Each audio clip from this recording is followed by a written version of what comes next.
Cut her on a good day. Are we set? Trustee Swan, do I have you on the telephone line? Yes, you do. Welcome. It's good to hear from you. The meeting finished. I vote by 9. Okay, I'd like to begin the regular meeting of June the 6th, 2018, and I'll ask us to stand for the singing of O Canada.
Director, could I get you to do a roll call, please? Thank you, Mr. Chair. Good evening, trustees. This is our roll call for our meeting of 06 June 2018. Trustee Armour. Present. First Vice Chair Kirkner. Present.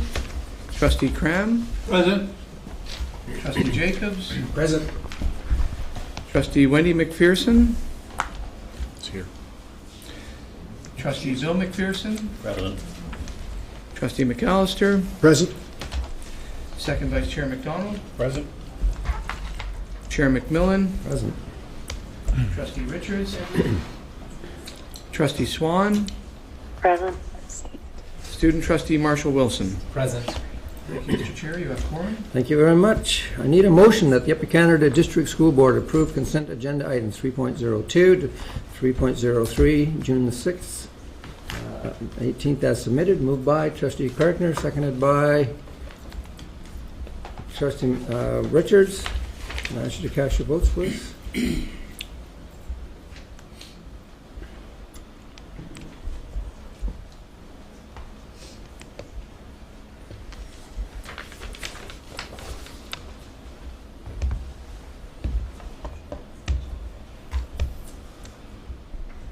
Trustee Emmerich again. Trustee Cram.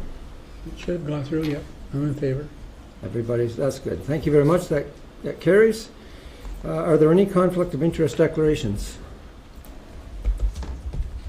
Seeing there are none, we're moving forward to a report from the board from private session. Report from the private session, May the 23rd, 2018. Trustee Wendy McPherson is now present. At its Committee of the Whole meeting in private session, May the 23rd, 2018, one litigation matter was discussed and no recommendations were brought to board. We're moving on to our next presentation. This is our last school presentation before the summer holidays. So I'm going to ask the Superintendent Tim Mills if he'll introduce the Principal and Vice Principal from Williamstown Public School. Thank you very much, Mr. Chair. It's my pleasure to welcome the... No, there's no pressure on you. No pressure on you, actually. Pressure's on them, not you. It's on me now. Okay. My pleasure to welcome the administration team from Williamstown Public School. So I'd like to introduce Principal Leanne Chaput and Vice Principal Laura Kirby. What you're going to hear tonight is a presentation that really is about the 4 pillars that we aspire to through the ministry: high achieving school, academic excellence, commitment to wellness and equity, and real support from the community. I know you'll be impressed by what you hear. Just a little side note that Laura was appointed as Vice Principal in December, and Leanne was appointed as Principal in February, so they're seasoned and ready to go to present. So welcome. Thank you. Thank you. Good evening, Director Silwa, trustees, superintendents. On behalf of our students, parents, and staff, we are happy to represent Williamstown Public School. It gives us great pleasure to be here and to give you a glimpse into the world of Williamstown Public. Williamstown is a warm and welcoming school that offers many enriching opportunities. Williamstown Public School is located in Williamstown, Ontario, and it originated in 1963. We are a JK to grade 6 rural school with a student population of 369 students. We are part of the Cornwall family of schools, and we offer both regular and French immersion programming. Currently, we have 75% of our students enrolled in the French immersion program and 25% of our students in the regular program. We feed directly into Charland District High School that is located across the road. At this time, we have some of our fives, and all of our grade 6 students located there in the intermediate wing. We are the home of the South Glengarry Child Care Centre, and this center provides before and after school care for our students. Our school staff consists of 37 staff members. We have 22 teachers, 6 EAs, 3 ECEs, 1 LRT, 2 office staff, 1 principal, 1 vice principal, and 2 custodians. Building character at WPS is a priority. We encourage and celebrate students with good character through recognition at our spirit assemblies. We offer leadership opportunities for our junior students through our Playground Activity Leadership Program. And just this past February, we held a month-long caring campaign called Kindness is Cool, where all staff and students could be recognized for random acts of kindness. Some of our annual school-wide initiatives, like our Learn to Run program, World Coloring Day, the Eco Club, and Global Kids, allow us to connect with our community. We have an active school council and many parent volunteers who run our Hot Lunch program and organize special events to enhance student wellness, like our Christmas dinner, skate-a-thon, Merry Memories, and Family Fun Math Night. This year, our math and literacy learning teams met monthly, 3 times per cycle, to collaborate on ways to increase student engagement and achievement. Our staff dedication to student achievement was visible through our ongoing learning and conversations. As a way to educate and inform all staff about what we were doing in our learning teams, time was allocated at monthly staff meetings to share in cross-curricular teams. When looking at the students' attitudinal data from EQAO, we found it to be positive, with over 85% of our students enjoying reading, writing, and math. This is a positive reflection of our teaching and learning. In literacy, reading and writing, our EQAO data shows that our students have performed fairly consistently, either at grade level or above grade level, for over the last few years. In math, our primary students have been consistent over the past 4 years. However, as you can see by our junior scores, there has been a dip. Our literacy team is made up of 4 teachers and an administrator.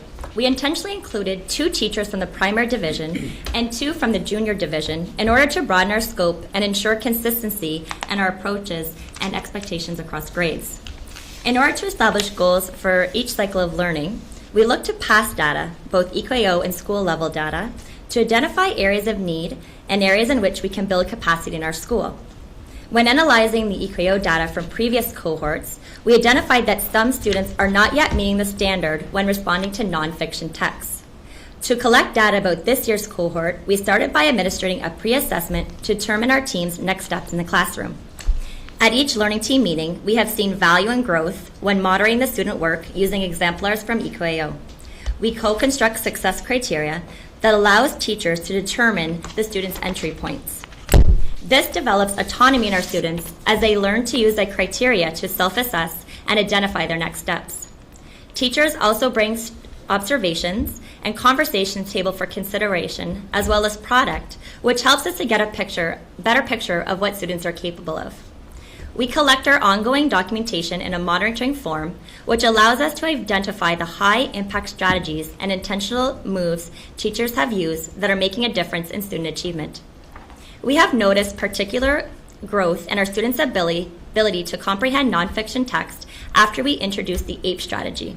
This strategy encourages students to thoroughly consider the question being asked and respond appropriately using information taken from the text. In the baseline data we collected, 19% were able to respond at provincial standard. After implementing the teaching of the APE strategy, we have seen a gain, and 68% of our students are now responding at standard or above. In math, when looking at our EQAO data, we recognize we have a dip in our scores from primary to junior grades. As we look deeper into the data, we notice that students are performing well in both knowledge understanding questions, but are struggling with the thinking and application questions. Rote memory helps students answer knowledge questions. However, we need to be problem solvers to better respond to thinking and application questions. When looking at last year's grade 6 cohort, 49% of our students were at a level 2 and 9% at a level 1. Our goal is to have a positive impact on student learning and move students to and beyond the provincial expectations in all grades. As part of our math learning team, we're using a problem-solving tool divided into the following 4 quadrants: what they know, what they need to know, how to plan and represent their thinking, and showing their solutions. Because math problems are multi-stepped, this tool will help students to break apart the problem into the 4 quadrants. The goal is for students to make meaning of the problem. Teachers gave a variety of questions to model how to identify what they know. They are applying the learning of the renewed math strategy by using small guided math groups and teaching through the lens of the concreteness fading, visual to symbolic. We discovered that 76% of our focus students showed a deeper understanding from the pre-assessment to the post-assessment. We are currently in our 3rd learning cycle and are continuing to explicitly model to students how to plan and show their work by representing their thinking, in addition to identifying what they know and they need to know. When looking at the student work, our math team is very happy with the student achievement we have seen so far. We have worked to establish a common understanding of what achievement looks like at each level, and most importantly, what instructional moves teachers can do to close this gap. We are confident we will see an increase in our EQAO results. At WPS, we know that student wellness needs to begin at the elementary level. Our plan of action for the 3rd cycle of inquiry was if we provide a range of purposeful and diverse activities to promote student health and well-being, then we will see a positive impact in students' growth mindset and be better able to foster a safer, more caring, and non-threatening school environment. Our wellness team is composed of both teaching and support staff. As a team, we constructed a survey of multiple choice and open response questions that would offer us some insights into how students were feeling about their relationships, their safety at school, and how they solve problems. Students from grades 1 to 6 answered the survey. We learned a lot about our students and red flagged some concerns. We now have a staff champion program where staff are signed up to champion those students who were identified at risk. The staff member connects with students who are at risk and spends additional time with them. It may be eating lunch with them occasionally, playing a game, or just checking up on them and having a conversation. We continue to support healthy minds at WPS through our QDPA program, mindfulness and meditation activities in the classroom, our morning snack program, daily announcements that focus on student awareness items and daily inspirations, and our newest Makerspace program that was established this year, where all of our students have an opportunity to meet up with students who share common interests.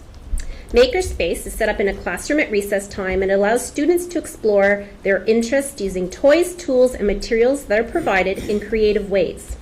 It is also a place for students who find the schoolyard too overwhelming to enjoy social time with their peers. To further value student voice, we have a suggestion box where students may offer suggestions on how we as a school community can make improvements. We also offer students with high anxiety or sensory issues access to an area in our multi-needs room. At WPS, we organize a variety of extracurricular clubs, groups that help our students develop skills in many areas. Our most recent investment in robotics and coding will allow our staff and students to learn more about 21st century technology skills. This initiative includes professional development for our teachers through our new partnership with Code Heroes. Williamstown Public works closely with many community partners to enrich the lives of our students.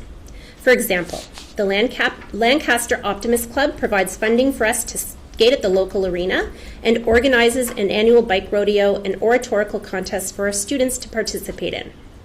We take advantage of the great outdoors at the Williamstown ski trails, where our students can enjoy both skiing and snowshoeing activities in the winter months. Our connection with Charland High School allows us to benefit from co-op students who help our students and staff in our classrooms. And our Eco Club has paired up with Charland's Green Thumb Group to plant trees and assist with environmental cleanup projects. In closing, we would like to say that none of this would be possible without our staff and volunteers' commitment to our students. Thank you for listening tonight to our presentation. Thank you very much. I'm going to open up to comments and questions, but I'm going to begin with your trustee, Wendy McPherson. Thank you, your chair. Thanks for coming tonight, girls. It's a shame that I never got over there to see you guys, but I know you've been working hard, and I get updates regularly from Charlotte and Williamstown parents of how things are going.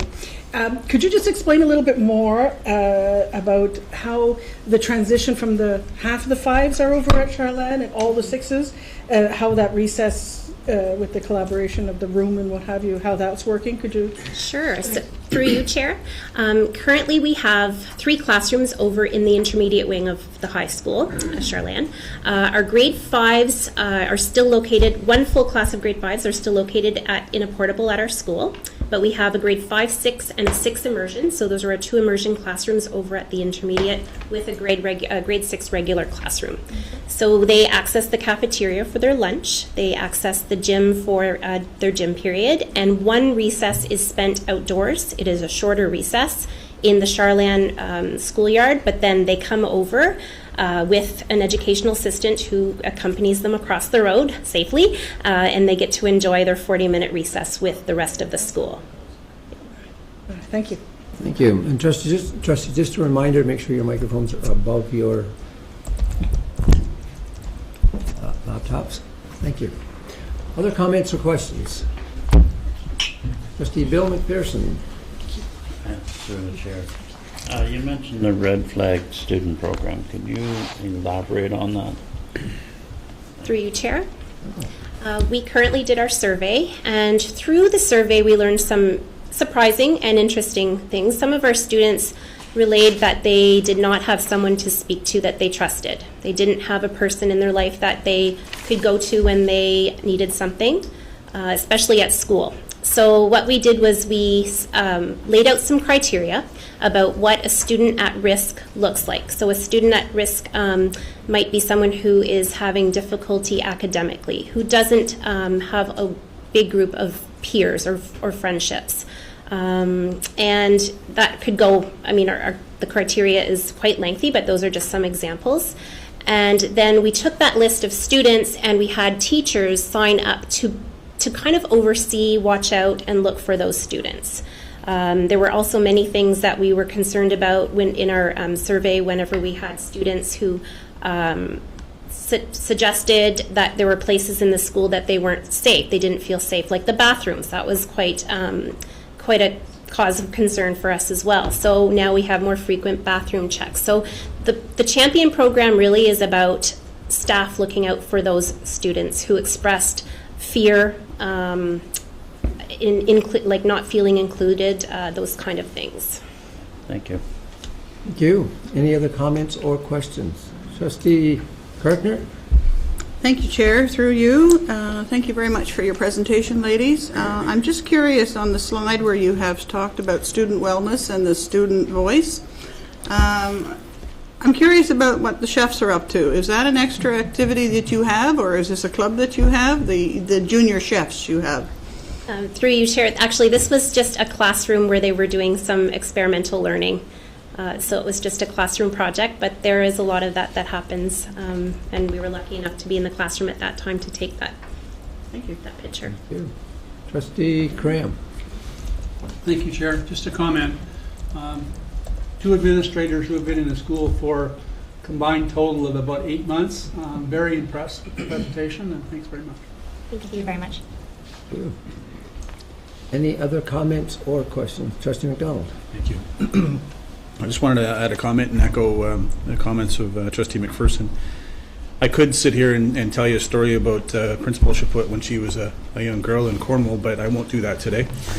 But I will echo the comments that Trustee McPherson said, that I hear from time to time from parents and individuals within the community about the great things happening at the school. So, it's one thing to hear it, it's another thing to see it in front of you in this presentation. So it's making the connection between the evidence and the anecdotal information that we receive. So thank you for all the hard work that you do. I know the students, the staff, and the parents appreciate everything that's being done at that school. So great work, and please keep it up. Thank you. Thank you. And I believe, Laura, you had your beginnings with this young lady beside me? Any other? Yeah. You like the young lady part? Yeah. My quarters are later. Any other comments or questions? Thank you very much, and safe travels home. Thank you very much.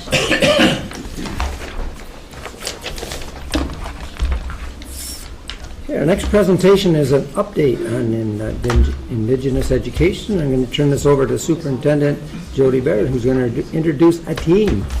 Certainly are. Thank you, Mr. Chair. I'd like to invite Shelley Corleone, Leslie McKellar, and Bill Montgomery to the table. Before we begin, we want to acknowledge the traditional territories upon which our students and staff gather each day. For thousands of years, the Haudenosaunee and Anishinaabe people have sought to walk gently on this land to learn, to teach, and to play. So we are really excited to be able to share our board action plan and work that has taken place in the system this school year. The Indigenous education strategy is designed to improve opportunities for our Indigenous students, to increase knowledge and awareness of all students about Indigenous histories, cultures, and perspectives. And we are really continuing to advance the goals of Indigenous education within our district, and very proudly so, to improve student achievement and well-being among our self-identified Indigenous students and to close that achievement gap. We have much to be proud of in this work of fulfilling our key ministry commitments within the strategy. And this year we have built further on a shared vision that has been developed collaboratively with engagement of our Indigenous partners and through the Directors Advisory Circle, as well as system feedback. So we're bringing together for you tonight a plan that is collaborative, that's shared by many, and it's really focused around 4 key areas that we're going to provide some information about. Using data to support student achievement, supporting students, supporting educators, and engagement and awareness building. So I'm going to turn it over first to Leslie, who's going to bring us through some of the data. Thanks for the first part. So yeah, so I'll just start out with giving you a bit of some demographic data. So we have a total of 611 self-identified students. 80% of those are First Nation, 8.5% are Métis, and 11.5% are Inuit. So just to give you a picture of what we have in our board. And the graph there will show you that we have an upward trend of our Indigenous students who are self-identifying.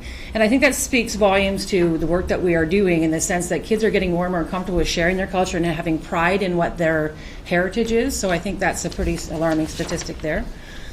On the next slide there, we have graduation rates from the ministry. They provide it with the 4-year and 5-year graduation rates, but we went ahead and extracted the data for our own self-ID kids for the same cohort.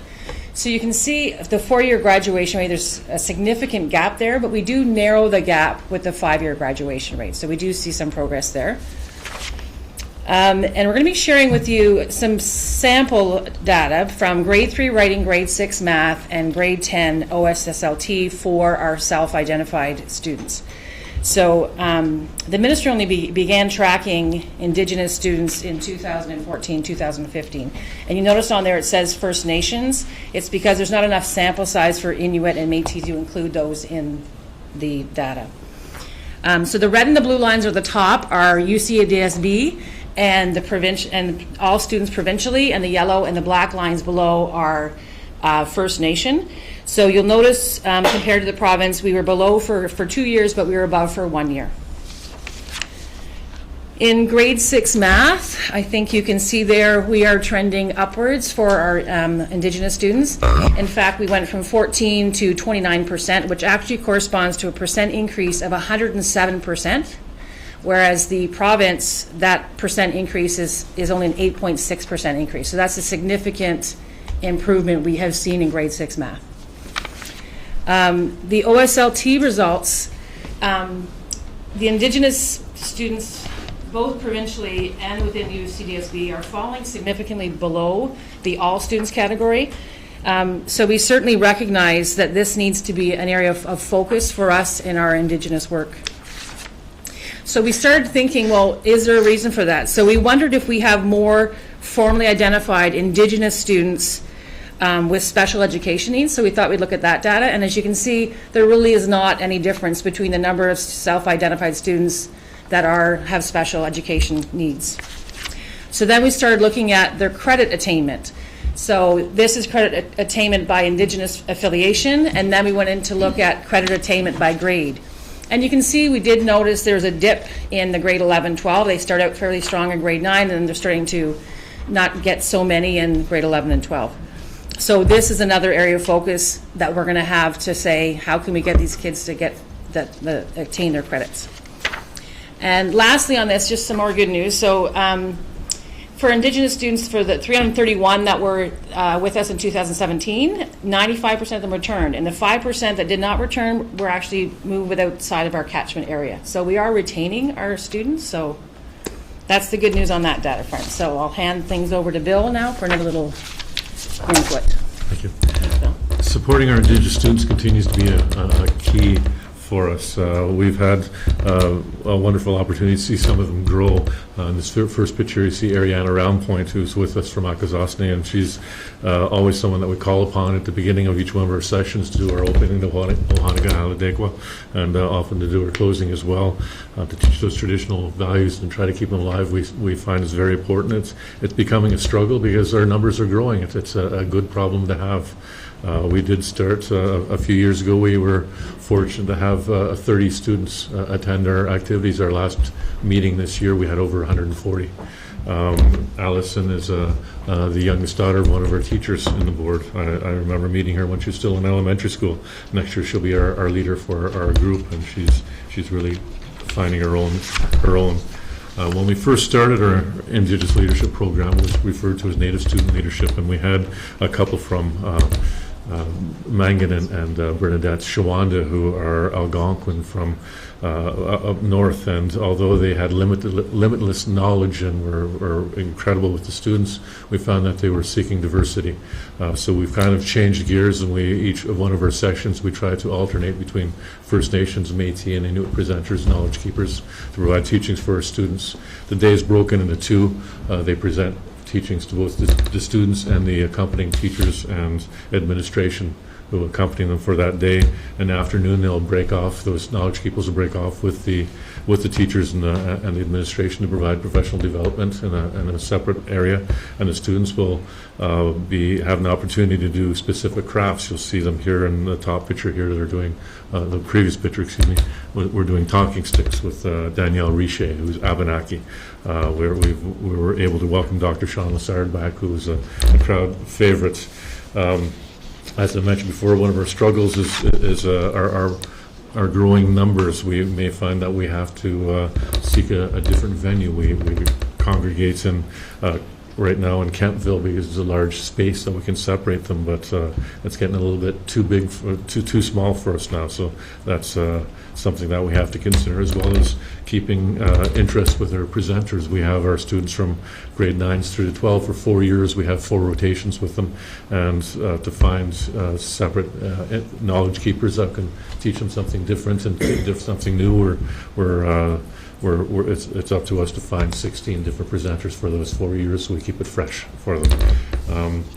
We had in the past, as a culminating activity at the end of the year, we've had our iLead camp, which we used to go to Thompson Island, but because of the tragedy that happened last year in Toronto with the students, we've found that we needed to distance ourselves from water activities. We're fortunate that we're able to join with Ottawa Carleton District School Board this year, and we shared a camp this year for 4 days at Camp Bonifant. And it was wonderful to have those two school boards come together.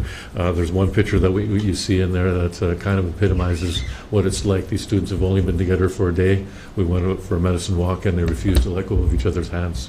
They walked through the woods, stumbling through the mud, and wouldn't let go of each other's hands. It's something that we're very proud of. The students are coming a long way. That logo at the bottom is one of our individual logos for our students. We like to say that we're not making leaders out of them. Leading is within all of them. We just want to bring it out. It's difficult to be successful in anything without taking pride in something, and that's what we're hoping to do, is regain their pride in who they are. Thank you, Bill. So in order to know who they are, we needed to ask them who they are and what their experiences were like in high school. So we sought out to have a survey of our students, and 63% of our Indigenous students completed the survey, which is quite a remarkable number. And so we asked them, what was your overall experience like in your high school, grade 7 to 12? And 69% of them indicated that their experiences in high school were positive, and only 10% at this point indicated their experiences are negative, which were 25 students. 25 too many students, so we needed to find out what were their positive experiences and what were their negative experiences. And the top 4 positive experiences they attributed to their high school is, number 1, the iLead program that Bill was just talking about. Having a resource, an Indigenous Native resource room or a group at their school was the second highest. The third was having a staff that is supportive of them and knows them as Indigenous students. And fourthly, having knowledge keepers within their own schools. Those were the top 4. So we wanted to find out how many students actually had the opportunity for a resource Indigenous Native group or a resource room, and 88% of them said that they did. So we want to seek out to find out how we can support the schools to make sure that all of our Indigenous students have that opportunity. We asked them if they were discriminated against or stereotyped, and as you can see here, 79% of them said no, 19% said some of the time, and overall 21% said yes. And when we looked at the Tell Them For Me data, that's exactly the same number as our non-Indigenous students. So there is no increase in discrimination and being bullied for our Indigenous and non-Indigenous groups. So then we asked them, if you have stereotypes against you, what are they? And these are the 4 top ones. Being called racist names, they don't believe that they're actually Indigenous based on how they look. Teachers not being supportive and knowing them as Indigenous students. And then the most important and highest one was that people assume the stereotype that we act Indian. And so we need to seek to break that stereotype. So we asked the schools to come up with a plan at our iLead Day of what they would take back to their school to break those stereotypes that the students are identifying. We asked them if they felt supported by their staff. 58% said yes, and a further 38% said some of the staff are supportive of me, and only 4% indicated that they weren't supported. So we know that in order for our Indigenous students to feel supported, that our teachers and educators need to, we need to support them so they can better understand the culture and traditions of our Indigenous people. And so we sought out to have a full-day curriculum rollout of the new social studies and history curriculum that will be rolling out in the fall, including 40 inquiry questions. We created 46 lesson plans collectively together, and more importantly, we created a OneNote collaboration space where all of those teachers can collaborate with each other as they work in the years to come. And just yesterday, a teacher posted something that she had found and shared with the almost 200 people who are part of that group, so it's becoming quite a network community. We also have changed our practice a little bit about our Contemporary Aboriginal Voices course. It's now going to be the compulsory grade 11 course in all of our high schools next year, and we're very proud of that. And so we had a full day curriculum rollout related to that, and Denise Helmer-Johnson was our knowledge keeper that day, helping to build our capacity, and you can see some of the evidence of the work that we're doing, and we've just provided lots and lots of resources in each of the schools to support them in that endeavor. We also recognize that the work shouldn't just be in English and social studies and history classes. It has to be common in all of our classrooms where we're talking about Indigenous knowledge and letting all of our students see themselves in the learning. So we have the math inquiry that we spoke about in our last presentation around BIPSA. So we have done a pre-survey, and these are the results in terms of knowledge they have around Inuit culture. We're very fortunate. We have Kelly Fraser, who is actually a Juno-nominated artist, leading our inquiry in the 5 schools. So we're very fortunate to have her. And we're very anxious to find our post-survey results when they come out. And then finally, we need to continue to engage our students and our educators around the First Nation, Métis, and Inuit cultures.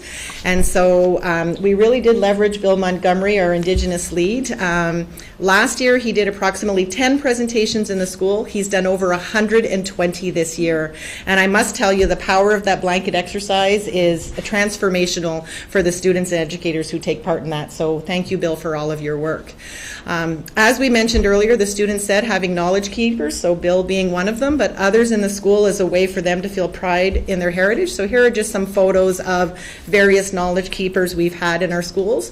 We had over 73 3 applications for funding support, and those initiatives have happened in our schools in Upper Canada. So we're really trying to make it seamless in the work that teachers do in their classrooms. And here's some samples of that work infused in the classrooms. And then finally, I'd be remiss if I didn't talk about the TRC days. That's a huge celebration, a gathering of renewal and reflection at the end of the year around our Truth and Reconciliation Commission, calls to action. And here's some photographs. We had 5 knowledge keepers, we had feasts, we had drumming, and so here are just some snapshots. And then finally, the students made commitments to what Truth and Reconciliation means to them, and they wrote them on orange T-shirts, which we know is very symbolic, and they planted an orange T-shirt garden. If you have any more questions, we have a website now. We've been working closely with Andrea and April and with Derek to put some videotape and stuff so that we are promoting the great work that we're doing in Upper Canada. So a big thank you to you guys as well. Miigwech. Thank you. We'll open it up to comments or questions. Trustee Bill McPherson.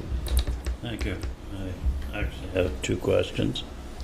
The first one being, you talk about the process of self-identification. Can you explain to me what happens when a student decides to self-identify? Through the chair. Through you, Chair. We have had pamphlets in the past. We do still make sure that all the schools have them if they wish to self-identify.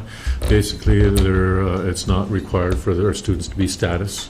If their parents or their guardians can say that they do have First Nations, Métis, or Inuit ancestry, they fill out that form and it's brought to the school. It's put in their OSR, stapled right to their OSSR, so it continues with them. If there's 2 students, there's a space in the form for 2 students from the same family, it will be photocopied and ensured that both records are kept with the individual students. They're then entered into our system, other citizens and immigration, where it shows that they have self-identified and under which affiliation, whether it be First Nations, Métis, or Inuits. Any of the objectives that we have, be it Indigenous Leadership Program, is voluntary. Just because they have self-ID, we don't harass them to come and join us. Usually we've grown mostly because the work, not necessarily, I can't say it's the work that we've been doing, but just overall as a general, the community itself being more welcoming since the TRC came out with its final report and calls to action. That's accepted, and the government insisting that this is being told within our schools, our students are feeling more comfortable about attending these events. So I'm hoping that answers your question, Mr. Chris. Second question. First comment. I've been participating in a great many of these ceremonies, and you have a very ambitious program here. I have to commend you on it. I remember one night at PDCI in the middle of a snowstorm, and the students that were showing up to do drumming, despite the fact everyone else was thinking about going home because of the snowstorm, they kept coming.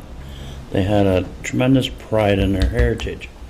And perhaps it's being a resident of Latter County, how does our program compare to what's happening in other boards around us? I'm thinking more particularly of the Limestone area where we have the Charlotte Lake High School and that. So are we ahead of the curve, with the curve, or are we behind the curve, so to speak? Through the chair. Thank you, Mr. Chair. Through you. If you don't mind, I'll jump in on that one. We are extremely proud of the program that we have here in Upper Canada, and I don't know if you noticed in the report with regards to the credit attainment that we have in our own district. We are the 3rd largest in the province in terms of students who are attaining our Native Studies credits, and the other 2 organizations maybe in a big city that starts with a T. So we certainly, I think, have a historical point of pride in terms of the continuous progress that has been made.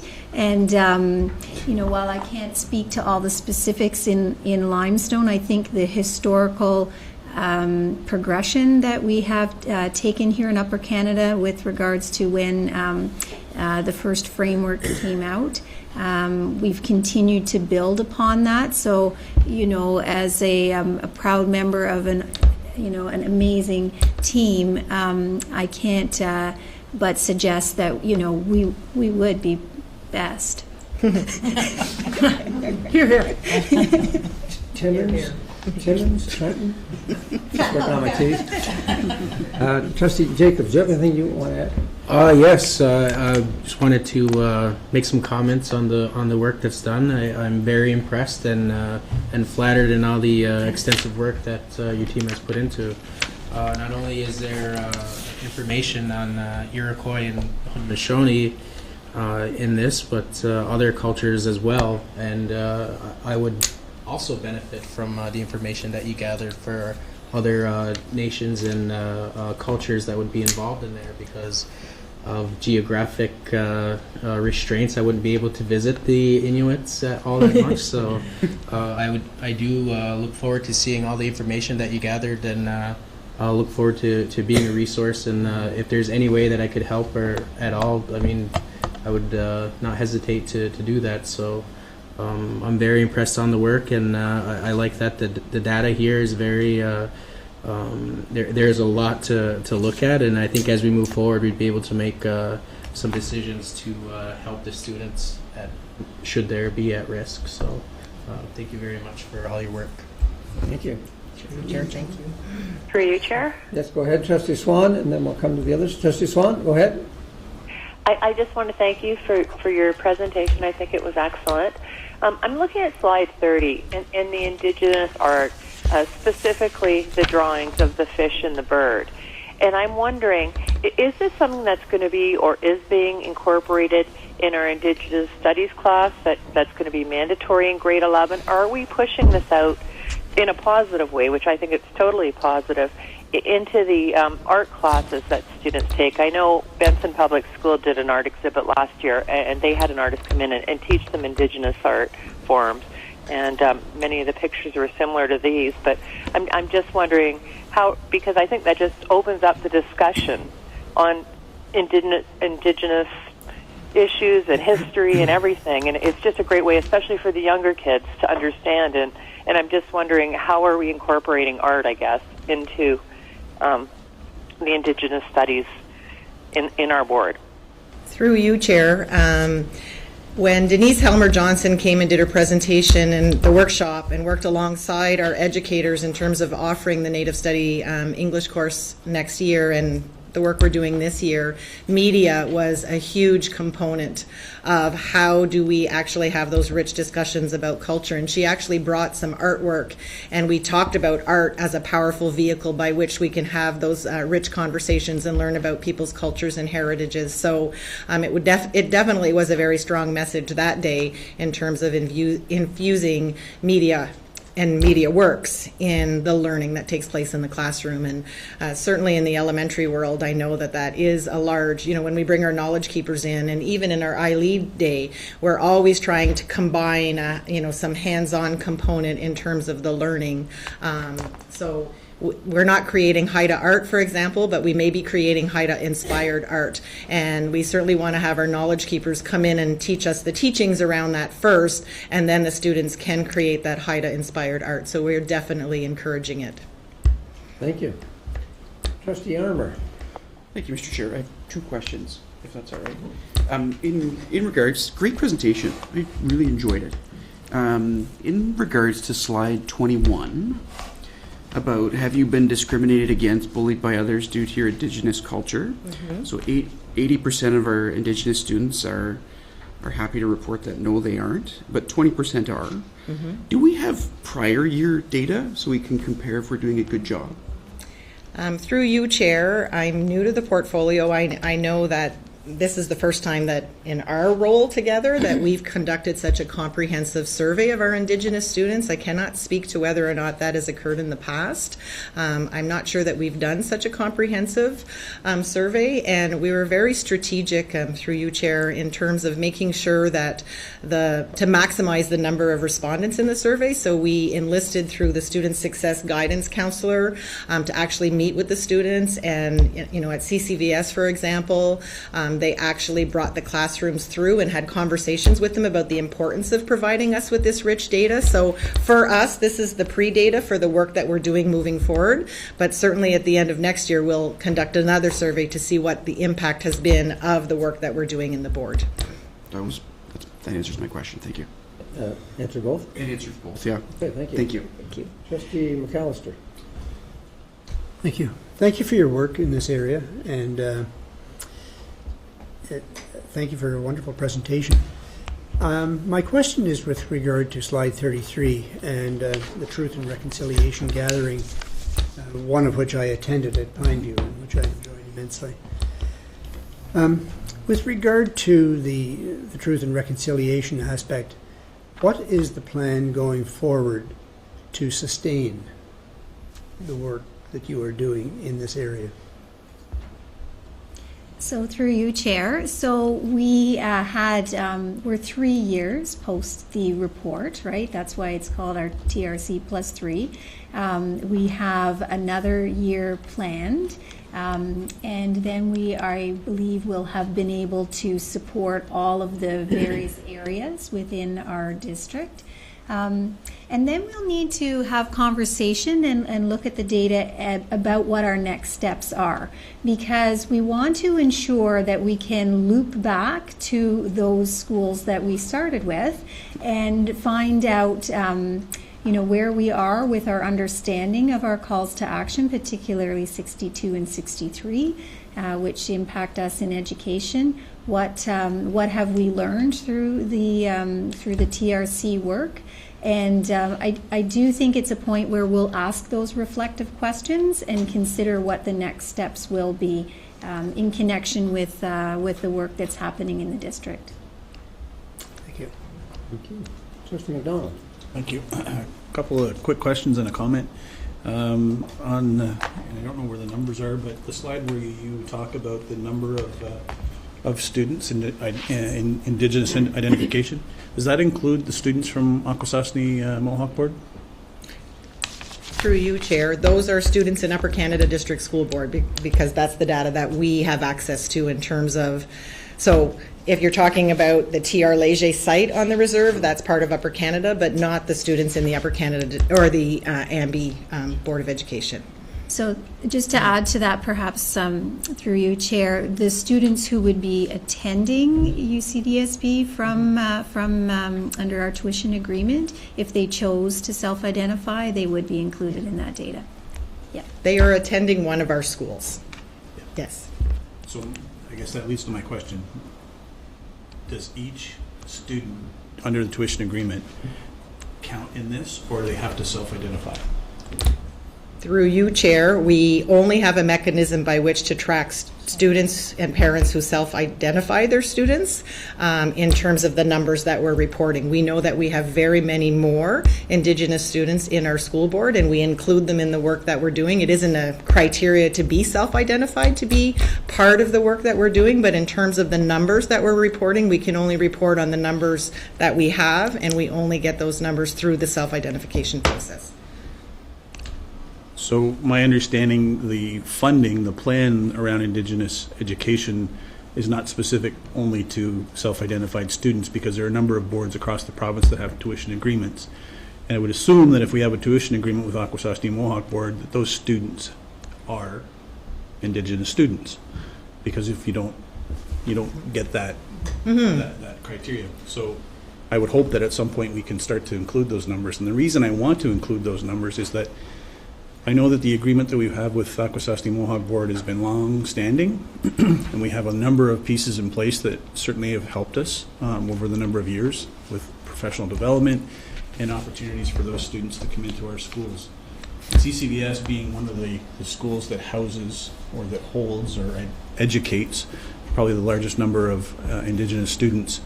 I know when I attend the graduations, we hear on an annual basis the increase in number of students who are graduating.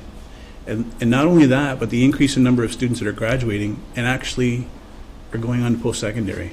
Mm-hmm. So there is success. Mhm. And I think, it certainly helps us when we know that there are specific examples, especially at CCVS, that I know of. There's others that we're opening the door for many young people. And I think that's an important thing for us to do. So the work that we've done, it's twofold, right? Part of this piece was to ensure that we have the ability to embrace the culture and include others within that, but it was also to close the gap. And I think the important piece is that we're closing the gap, and we're making a difference for many, many, many young kids. And I think that's the tremendous piece that we need to focus on. And just one final comment, I think this is our baseline data. And I think this is a tremendous report. I love it. The fact that we're actually measuring some big things here, and we're able to see how we progress through that. And I think, as much as there might be dips and slips or whatever we want to identify, that's not the focus that we want to come in on. The focus is that we are keeping track, we're making a difference for kids, and we will see, I know, that over the next few years there will be a significant increase over that. So as a result of the hard work that the group has done and previous individuals, I think we've hit something that's good, and it's an important piece for us to, if we believe it, then let's make sure that we show it across the province, because we have success. I think there's an important piece for us to be able to show and demonstrate to other boards what success looks like and how you can roll something out that's quite simple but yet effective.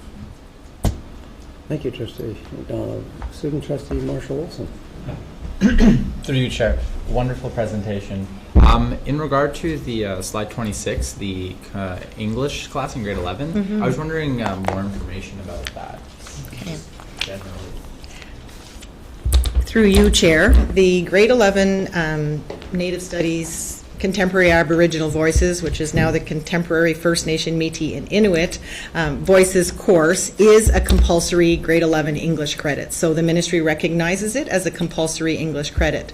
So as a board, 2 years ago, we piloted the course in 9 high schools, and last year an additional 6 schools chose to offer that as their grade 11 English credit. And so this year we made a conscious decision to make that the compulsory grade 11 English. And so the rigor of the grade 11 workplace, college, and university ENG course is the same rigor that the teachers will be using to offer it. The difference will be that the media and the novels and the nonfiction and the poetry and the paintings and all the work will be through the lens of the Indigenous culture, whether that's First Nation, Métis, or Inuit, to broaden our students in the world of English that there are some pretty amazing pieces of writing and reading to be made around that culture. And so we're very excited that every student in our board in grade 11 will have that opportunity to apply that lens to their learning of English. Thank you. Trustee Bill McPherson. Thank you. Thank you. Through the chair. And structure this. I realize that a lot of this program is very visible through your Truth and Reconciliation meetings. I don't know whether we're involved in the powwow this weekend in Smiths Falls, where the drive seems to be coming out of SFDCI. But at the same time, is there part of this that's gradually becoming embedded into the curriculum for all students? The reason I ask that is I had a special needs student about 3 weeks ago showed me a wampum belt. And he was very excited that he had created this in class, and even more excited that I could tell him what it was. And I go back to our drive on special education where all means all. So are we reaching out across the spectrum with some of this learning that's not quite as visible as our big events? Through the chair. Through you, Chair. that has been actually our mission this entire school year, is to move the thinking around Indigenous learning from event-based learning to classroom by classroom, school by school, teacher by teacher. And that's why Bill's efforts this year have moved from 10 to 120. He went to all of the schools involved in the TRC, met with the teachers individually, and spoke about the scope and sequence document and how you can infuse Indigenous education in every subject area and every grade. And the teachers made commitments, but that would be their work in all of the subjects. And that's why we focused our Inuit inquiry in the mathematics world, because you can bring the culture through any subject area, and we wanted to model that for our educators. So that actually is the vision that we've had all year, is that the student with special needs that you came across 3 weeks ago with the wampum belt will be what is common in all of the classrooms. Okay, And that's thank you. really important feedback for us, because that tells us that we're having impact. Thank you. Trustee Wendy McPherson. Thank you. Through you, Chair. And just to pick up on what David was talking about, Trustee McDonald was talking about, this is our baseline that you're giving us with the surveys and everything. And I love surveys, and I'd like to know more of how many questions did you ask, and is it possible for us to view what those responses were from the questions that you hadn't highlighted? And my little thing here with more details not working for my questions on my thing. But at any rate, yeah, that would be wonderful, so that we could compare it to the following years or whatever, and how we're doing. Yeah, I'd like to see it. Through you, Chair, we can get that information for you. Thank you. Great discussion. Final question, if you don't mind, to Trustee Kirkner. More a comment, but I heard, through you, Chair, I heard Trustee, I've had a senior moment, Ryan Jacobs. Sorry, Ryan. He offered to act as a resource for the group that's working with Indigenous Studies, and I hope you take him up on that offer. I'd really like to see more partnership between Akwesasne and what we're doing, because we are such close neighbors. And as you know, I've been interested in this Native Studies project right from the get-go, and it's amazing. The growth that I've seen from the beginning is just fantastic. So good work, keep it up. Very proud of you. We could talk about this all night long, but I do believe we have to move on. Thank you very, very much. Through you, Chair. Thank you. On to our next item is an overview of our mental health plan. I'm going to turn this over to Superintendent Val Allen, who's going to introduce again the team.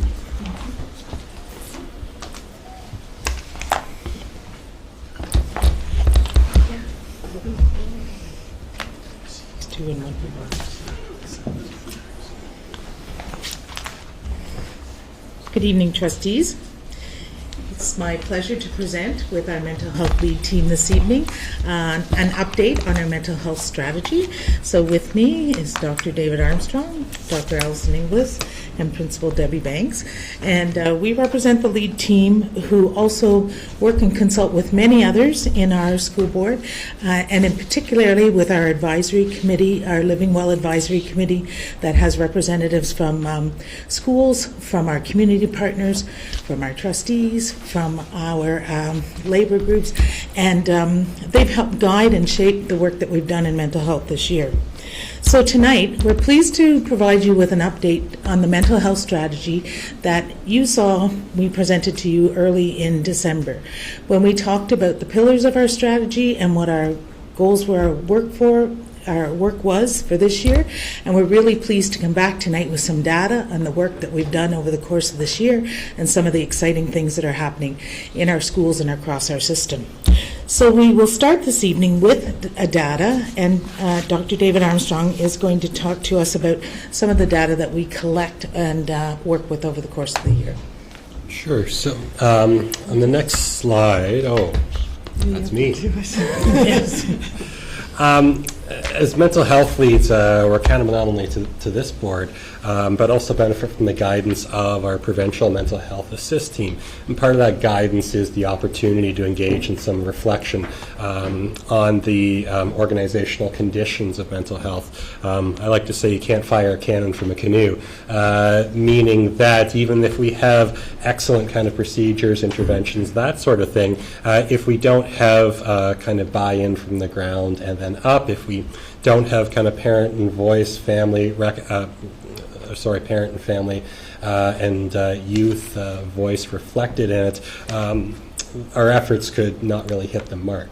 And so what you're seeing here in the blue bars is how we've ranked ourselves according to how other mental health leads in the board kind of rank themselves. On the vertical axis, you'll see a 7-point scale where 6 means fully sustained practices and 0 means kind of pre-contemplation.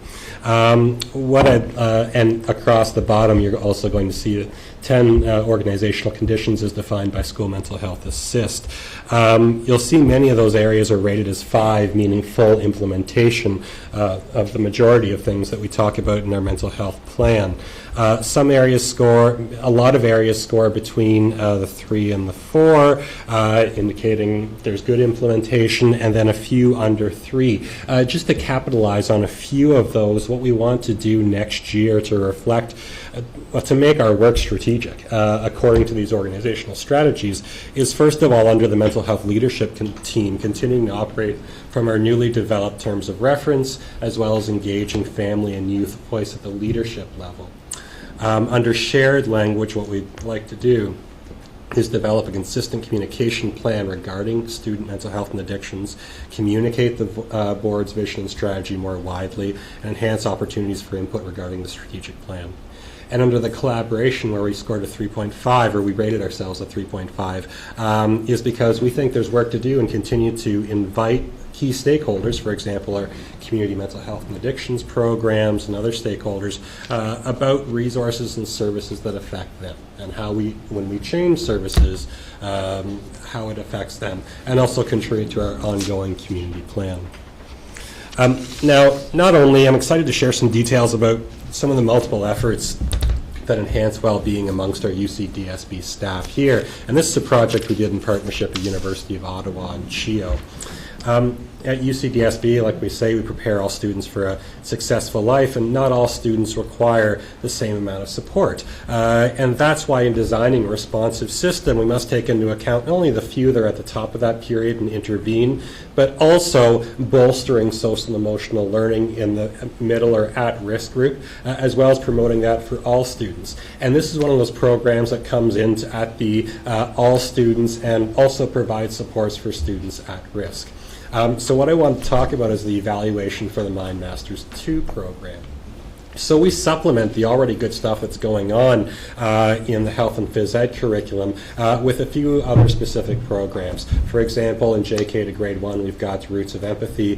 From JK to grade 4, Mind Masters 2, grades 4 to 6, Friends for Life, and grades 7 to 12, My Health Magazine. Mind Masters 2 is a series of 10 exercises you see on the right-hand column, and really it's aiming to, for example, increase positive living skills identified as relaxation and stress control, mindfulness, and positive thinking and imagery in some of our youngest students. But the question is, really, does it work?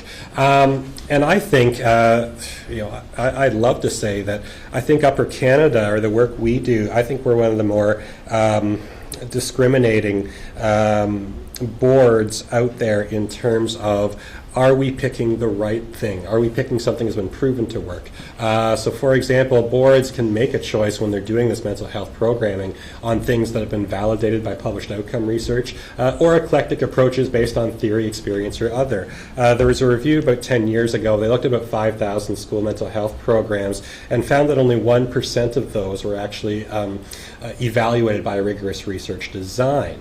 And I like Howard Knopf, his quote there, that in schools, we don't have time to play intervention roulette. Sometimes it's packaged and sold that, if this doesn't work, you can try something else, right? But we'd like to try the first try to be an effective try. And so what we did is we used a very robust research strategy. We used a randomized control trial.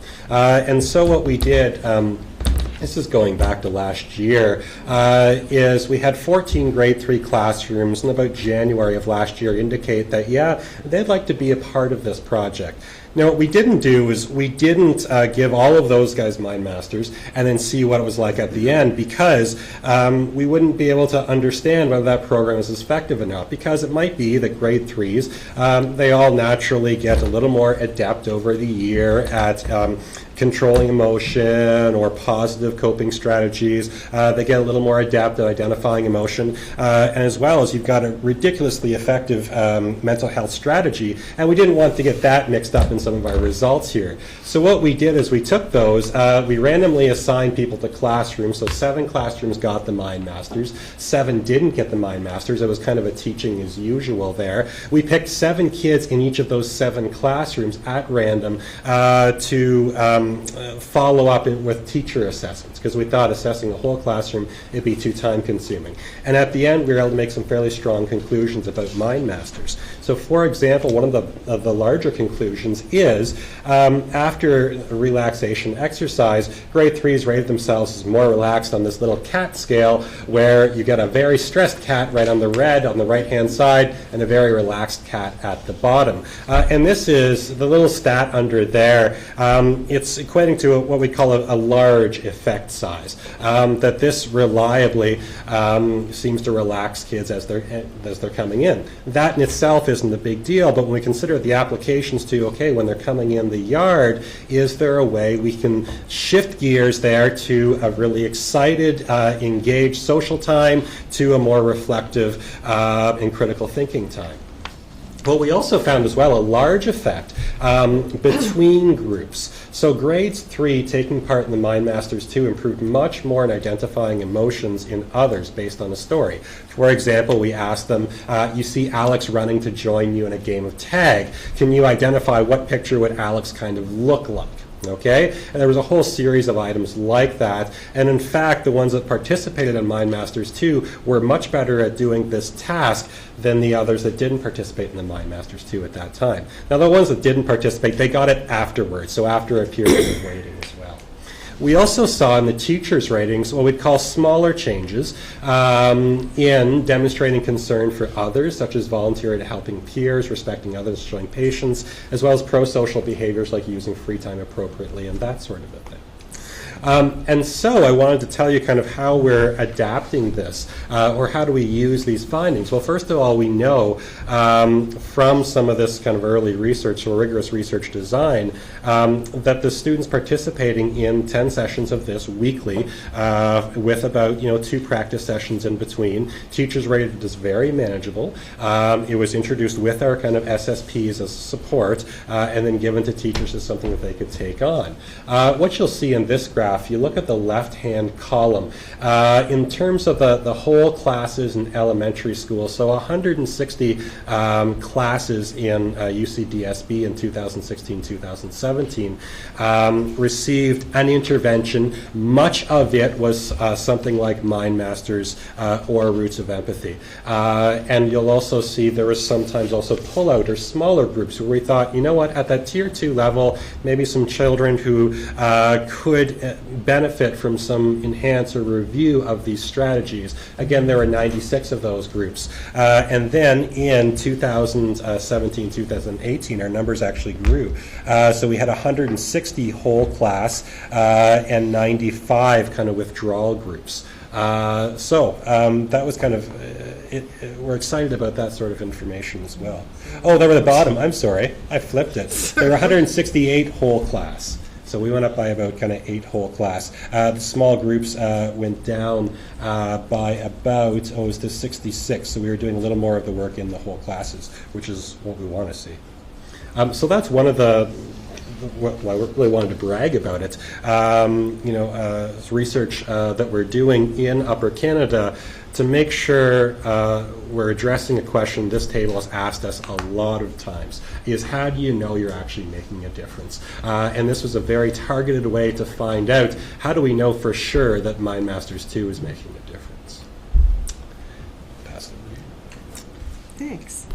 So you can't read this up here, but it's in your package. And if you'll recall, we presented this to you in December.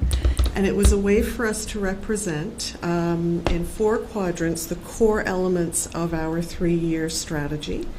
And if you'll recall that within the quadrants, we indicated some of our core activities for the plan for the 2017-18 school year. We had the arrows that go in the middle to show how really work in one quadrant probably impacts in another quadrant, okay, and so everything's connected. And in the middle are represented the school mental health assist provincial kind of pillars, the things we need to pay attention to. So this is what we presented to you back in December, and what we want to do now is look at each quadrant individually and just give you a status update on where we feel we're at now. So, so again, it's difficult to read up here, but you have it in your package, and we've used the pending, beginning, progressing, and achieved color scheme. And just to give you some highlights, we really feel that this year we did in fact achieve our increase in routine delivery of evidence-based programming. If we look at the numbers, some of which David was just talking about, we see that we have run, for example, 66 elementary and 41 high school small groups, 168 elementary and 86 high school classroom programs, and that's only the data up until April. And you'll also see that we gave you a number called student reach, and I just want to explain that a little bit. That student reach number is an estimated number that takes us for the entire school year, so we sort of extrapolated from April to the end of June. When you see 166 elementary programs delivered, or 168, that doesn't sound like a big number. But when you consider the number of students that one program would reach, you're looking at an entire classroom. So that student reach number is to represent how many kids are actually reached by running small groups and classroom programs. But again, that's an estimate based on full year. So really what we've done is we've increased about 12% in our program delivery from last year to this year. Another thing that we just wanted to highlight is that we've seen an increase of about 10% in our overall delivery of intensive and brief individual support to students. So our numbers have really increased this year. And we've done a bit of enhanced training for our regional staff to help them to deliver brief and intensive individual interventions and classroom programming so that they're really up to speed on how do we support kids and being able to increase their stress and coping strategies. We're really very much aligned with the director's work plan, goal number 3, actions 1 and 3. We feel that we are progressing in continuing to produce wellness moments for educator use in classroom, but there's still a little bit more work to do. And you'll see that our next steps related to our core activities appear on the right-hand side. So we want to continue our routine delivery of programming. We want to really look very deeply at our Tier 2 anxiety supports for at-risk groups and individuals.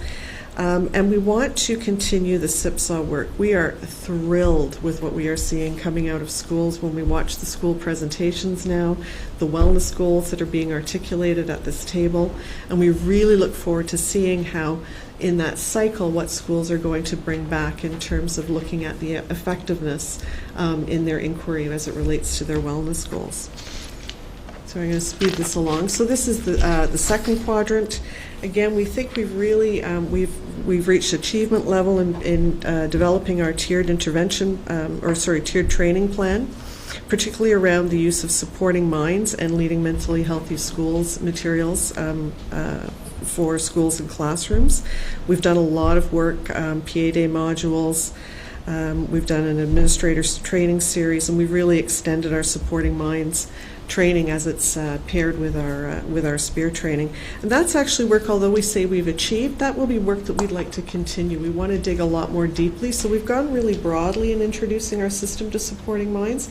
Now I think we need to do a lot more work on how is that used on a day-to-day basis. We're sort of at that awareness level, we need to dig down, and supporting minds really helps our educators support children day-to-day, moment-to-moment in their classrooms when they're struggling. We're at the beginning stages of supporting health and physical education educators in curriculum content and implementation. And we're at the beginning stages. We sort of started that work a little bit last year and then stopped. We're really proud that we've secured some funding however, just in May, to construct substance use misuse prevention kits for educators and for parents and students. And so that's in partnership with the Public Health Unit. That's work that we hope to start by the end of the summer, and that'll take us through the fall and up to the beginning of semester 2 in February 2019. And we continue with our delivery of classroom-based stress and coping programs, which you saw in another quadrant. We've progressed well in understanding supporting minds. We need to do a little bit more in promoting our Checkered Flags document, which is really a pathways document. It really helps educators and families know how to get help, where to get help, when to get help.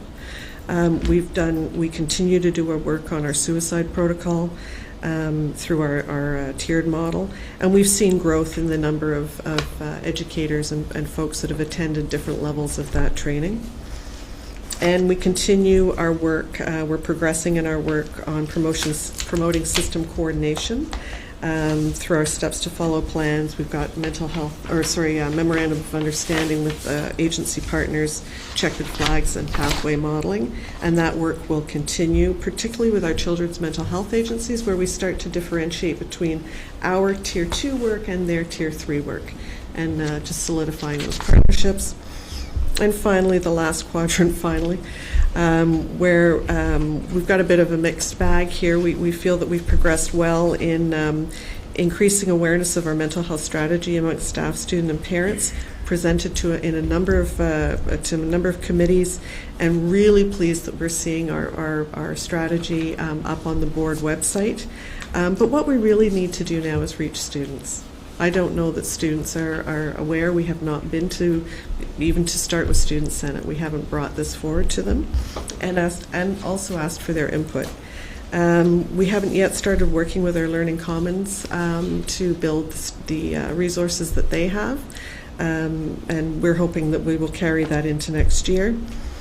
And then we'll continue to work with My Health, and we'll continue to work on just extending what is on the board website in terms of resources for families. This was put in just to give you an example of what our tiered training might look like. And unfortunately, some arrows disappeared, and it's just to indicate to you that we continue to grow in the number of people that we've reached in awareness training for suicide prevention, intervention, and risk. Literacy, growth 38%. In literacy training in our refresher sessions, and then the number of people that we've been able to bring out the 2-day assist training to. And so finally in your package, and I will save you from me going through this, what we've done is we've taken all the next steps that we've just seen on the previous slides. We've taken our same way of representing in the quadrants, and we've updated. So we've refreshed this to include now the next steps based on the work that we've done this year that will bring us through next year.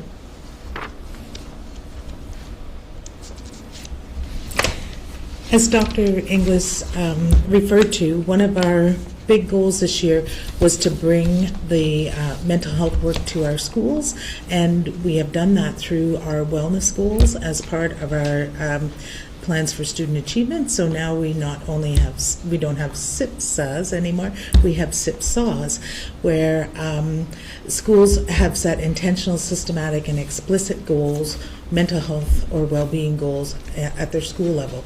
We've used the same template as for the math and the literacy, with different information around the if-then statement. So the overall goal and the needs assessment reflect the same overall goal and needs assessment that is in our mental health strategy, but some schools have actually taken this to the next step and done their own needs assessment through surveys and things like that at school, and we see that now reflected in their plans. The expectation for all schools in cycle 3 of the SIPSA work was to create an if-then statement of a targeted goal towards well-being, improving mental health or well-being, and gathering evidence and reporting back on that. So because we feel if we deliver a variety of classroom and school-based stress coping practices or programs, then student wellness will improve. And as Dr. English referenced, we've been hearing about it the last few school presentations at the board. So Dr. Armstrong referenced the diagram of a aligned and integration model, or AIM, for school mental health and well-being. This comes from ASSIST. And you can see that there are different tiers in that, similar to our own tiered model, but we're trying to focus on this one a little more because it does represent what school boards and schools are using across the province. And we're really focusing on that foundation, the bottom tier, which is the tier of school and classroom leadership. So we've taken those tiers and outlined them here for you. So there are 5 pieces to the bottom tier. So the welcome part, school and physical environments, the inclusion part about student engagement, understanding, the well-being literacy and knowing your students, promotion, curriculum, teaching and learning, and then the partnership part.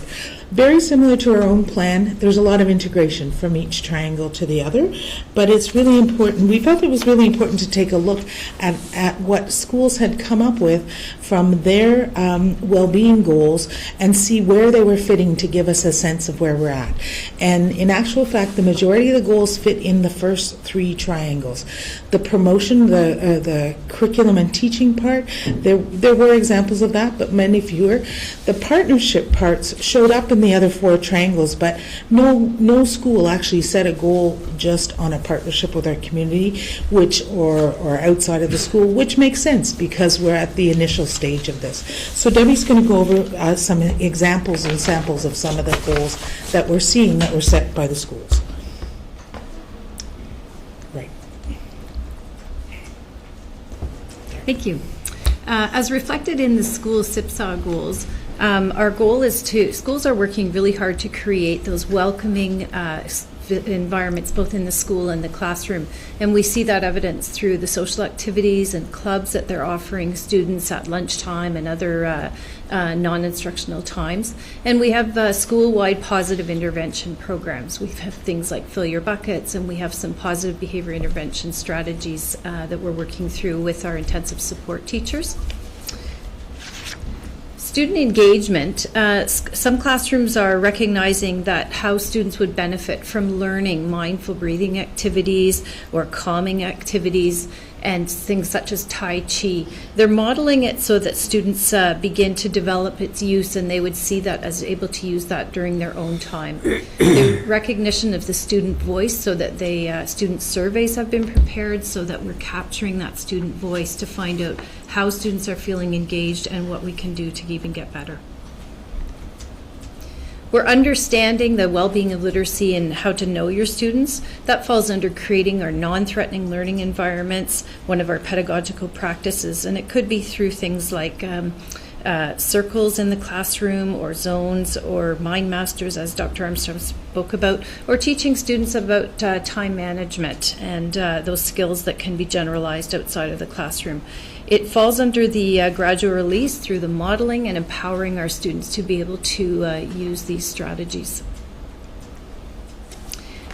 In the terms of the promotion of the curriculum, we're really looking at that, making those connections with the teachers, and we know that the teachers are the best one of the best people to teach those because they have that ongoing connection with the students.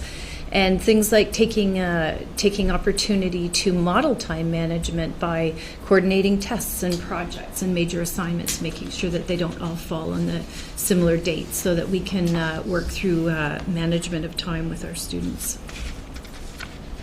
And then in our partnerships with home and school and community, working with Dr. Darcy Santour on Mental Health 101 sessions, or promoting the information sharing with parents through their surveys to capture their perceptions as well, and working with our student support partners on things such as implementation of zones of regulation. So as part of our next steps, our school teams will reflect this month on their actions and their observations and the evidence that they gathered, and that will help inform them of their goals for the next school year. And as a mental health leadership team, we are working on communicating our plan and our implementation of the strategies and goals that we've outlined for the 18-19 school year. We're as excited now as we were at the beginning of the year because we see a path forward. We seem to be on more of a continuum where every time we accomplish something, we see something more that we can do, and it just keeps growing, and the benefit is given and comes out in the work that we're doing with our students in our classrooms every day.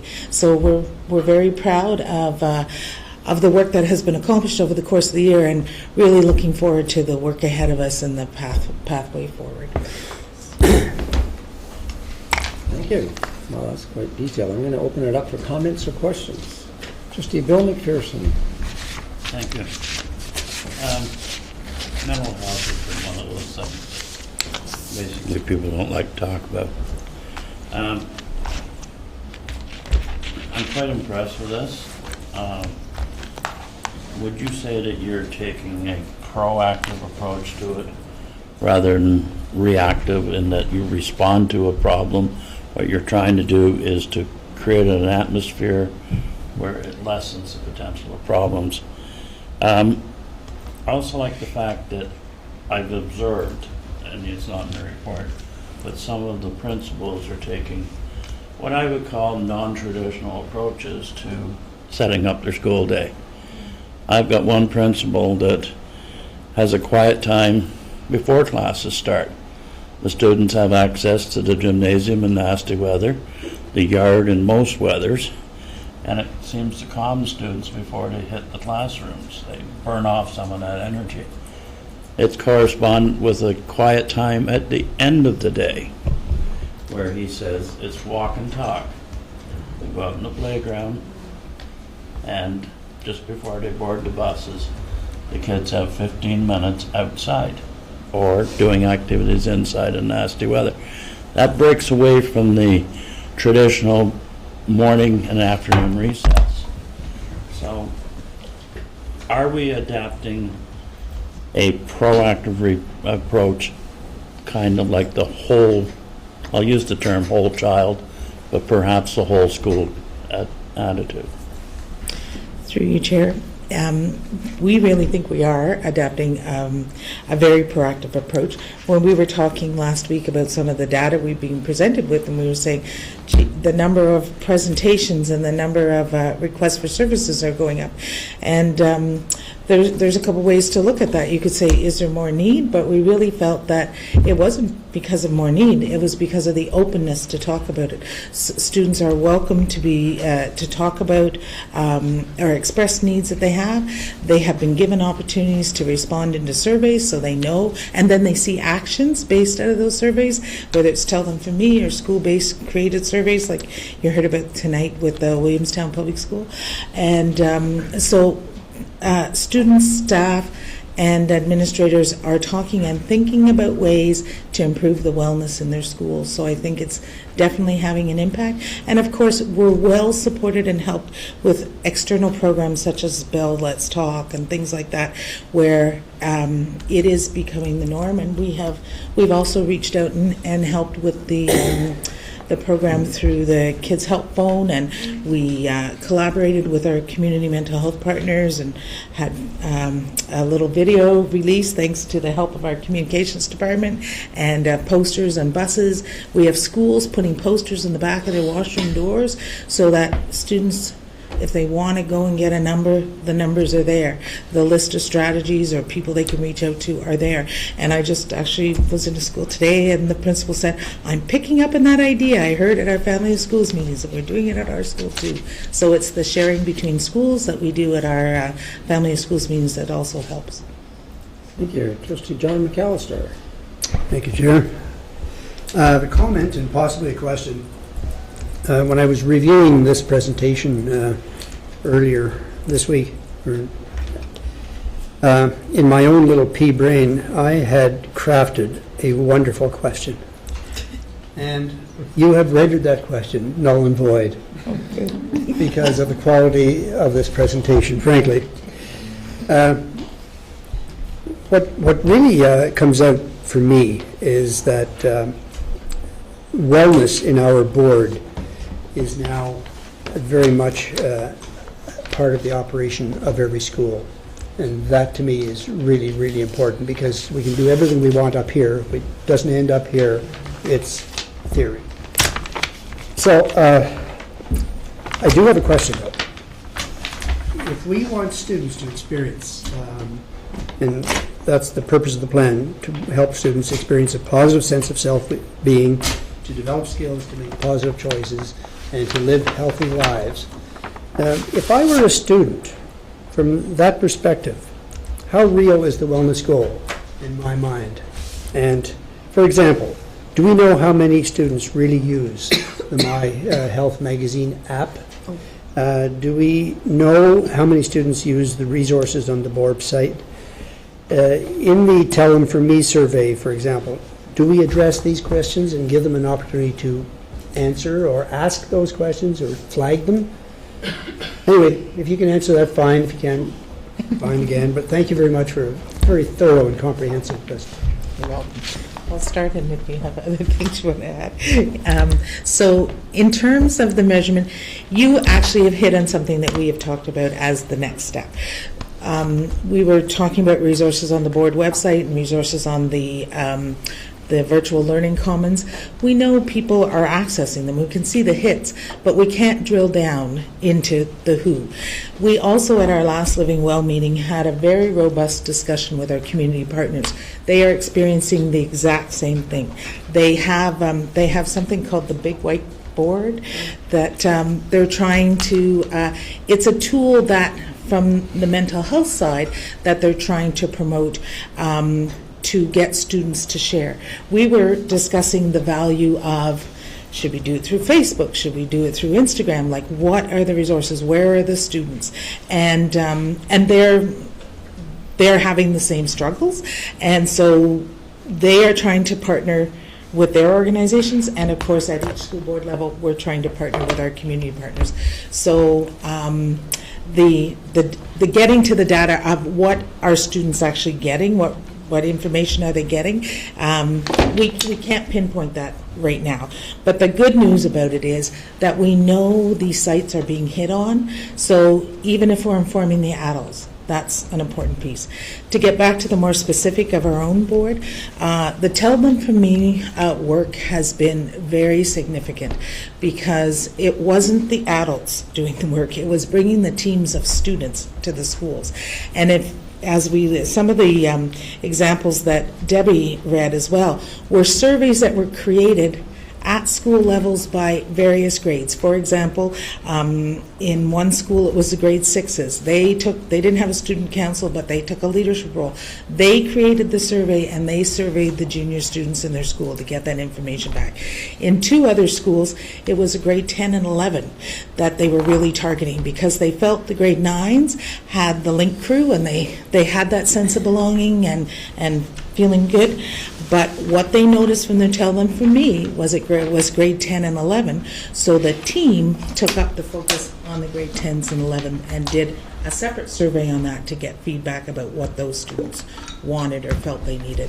So it's somewhat of a gray area that we can't pinpoint for sure, but we're certainly looking at every avenue to gather that information and target it to the students. Anything else you think? Can I just check? Yes, please. Great question. Through you, Chair.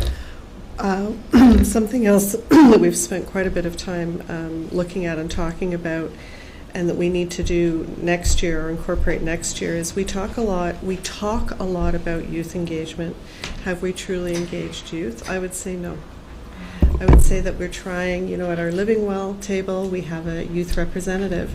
That's really our next step. And when we talk about youth engagement, it's not to inform them. It's to actually bring them into this process and perhaps have them inform us.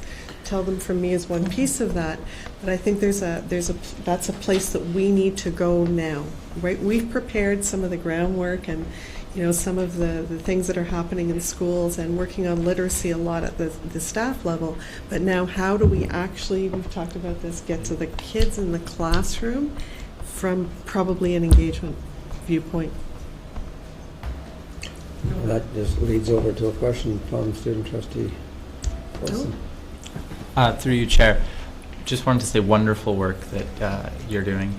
And then the question, which you've just hit on actually, was about sort of the youth engagement and having youth leadership within your advisory committees and within the working group. And what kind of level are you looking at implementing that youth involvement? Is it just going to be classroom strictly, or is it going to be more youth councils, more working groups? Sort of what level are you looking at implementing that? Through you, Chair.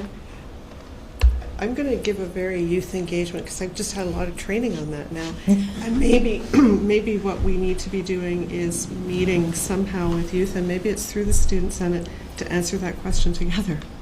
I don't know. We spent a lot of time talking about where youth are, Facebook and this and that, and we realized it was a bunch of adults talking to each other and trying to hypothesize or read the minds of youth, when really maybe we could just go out and partner with them, and we'd get those questions answered probably better and faster. So as a good psychologist does, I've answered your question with another question.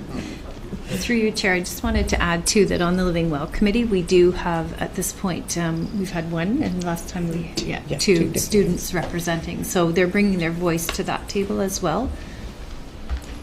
Thank you. Trustee Armour. I'm going to pick up on the training piece on slide number 21. I like the triangle. I like the goal that we set as trustees for the director, and you're answering it, which is fabulous.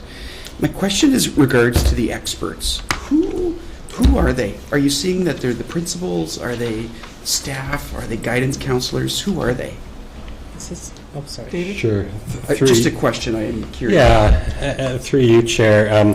The language, I guess, is kind of confusing in a school board context. I took it somewhere else in terms of adult professional development, because when we talk about literacy, we assume it's reading.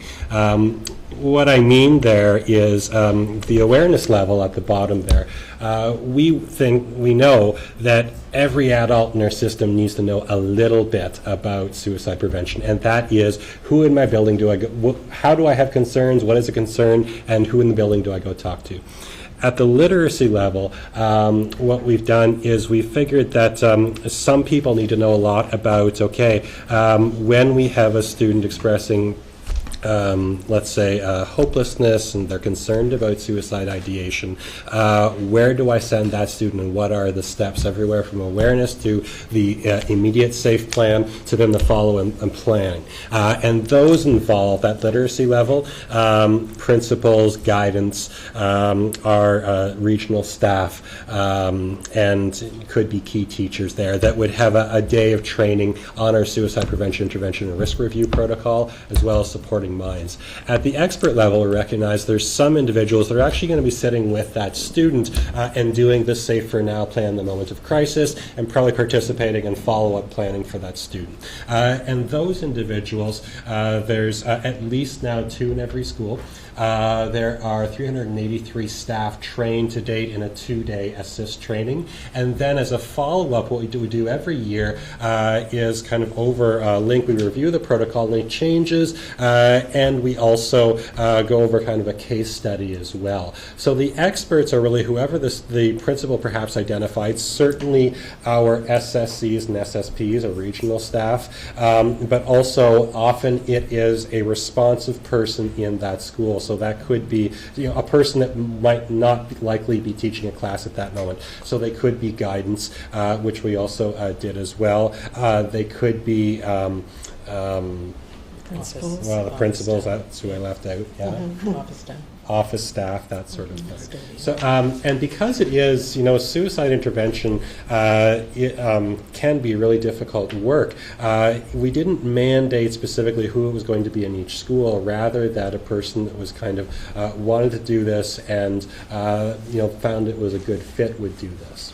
So that's what we're doing with the staff. At expert level is really those that have been in the 2-day assist training and had follow-up training on how do I actually have that conversation and move a child from, or a student, from examining reasons for dying to reasons of living, and a follow-up plan with that. Is it effective, training those people? That, my goodness, that is a wonderful question. It's a lot of money to spend, right? On people, and so my job is to make sure that we're holding that accountable, right? And so, is it effective for our kids? Yeah. our students were educating? Just a question. You guys are the experts. It's a great question, and I would say the experts don't actually know.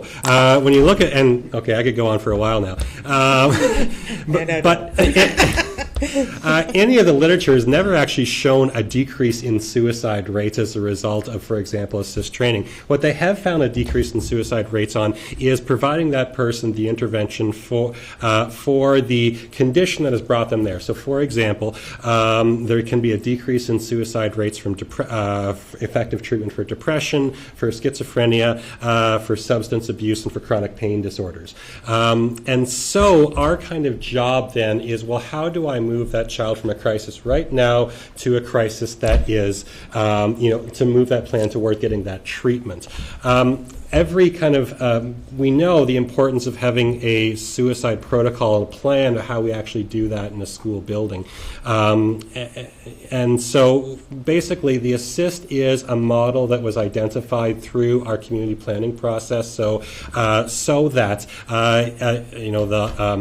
the physician in Gananoque, a hospital in Chio, in Hotel Dieu, they would all know that whether you're from a Catholic district school board or Upper Canada District School Board, and whether you're from any kind of high school in a region, we all use kind of exactly the same process to document this, so that when that child's been waiting there in the emergency room for 4 hours, the situation has kind of resolved itself, they're not as concerned, the physician knows they can ask for some data for us about what was the primary concern and what were our concerns. It also provides a level of service identified as needed by our community partners that was in between, okay, we recognize the issue and then go to emerge for it. So we're basically skilling up we basically almost got a surveillance program, if you will, for illness or suicide risk, in which every adult should be vigilant to the risks of this and be able to work on a plan and determine whether this is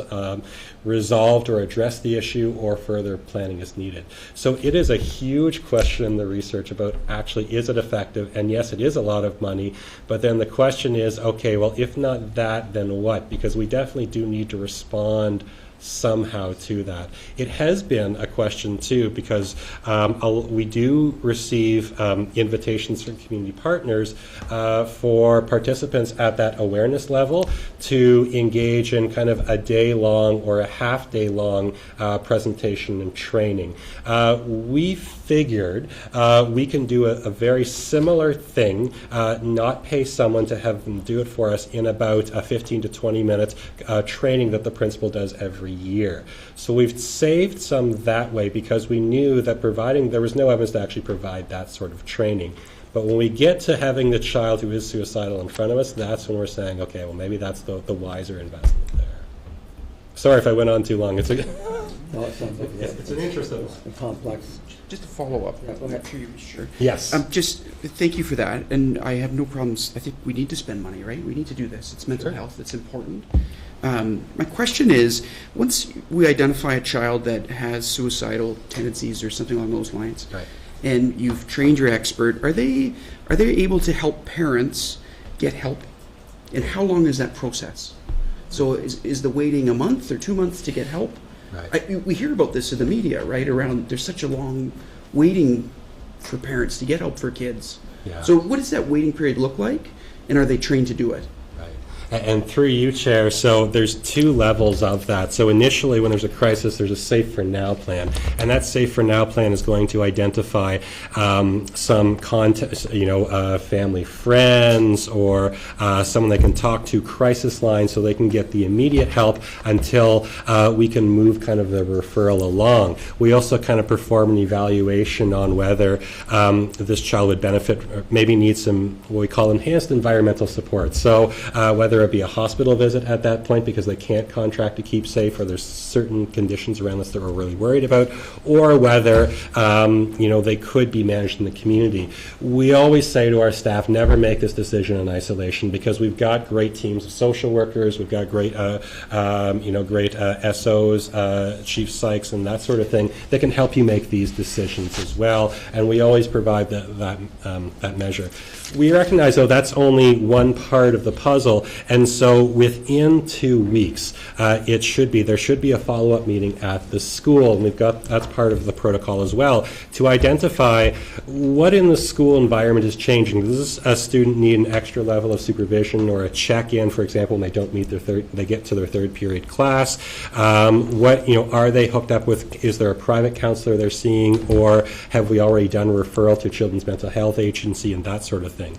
Unfortunately, because there's been minimal increases in base funding to Children's Mental Health Agencies in the last 15 years, the wait lists are longer for those. They can range in our place anywhere, our regions anywhere from about a few weeks to a month to about 6 months or more.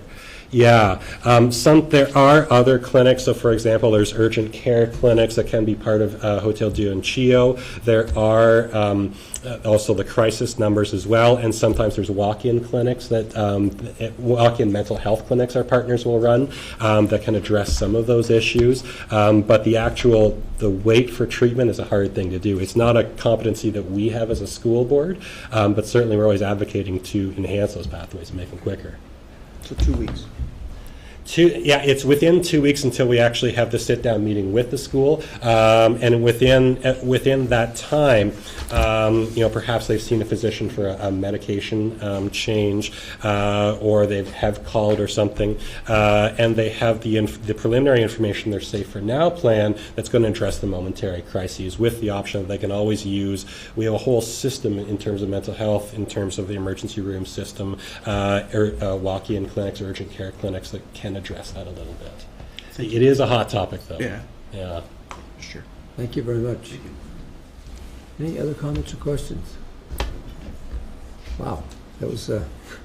Thank you very much for that report. Great question.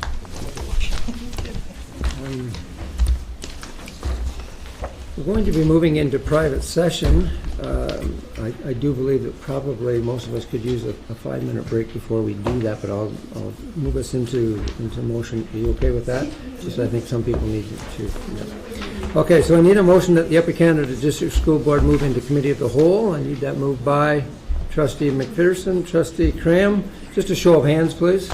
Thank you very much. Now I need a motion that the Committee of Whole move into private session June the 6th, 2018, moved by Trustee Jacobs,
So would you go back into the regular meeting that we have some work to finish in there, please?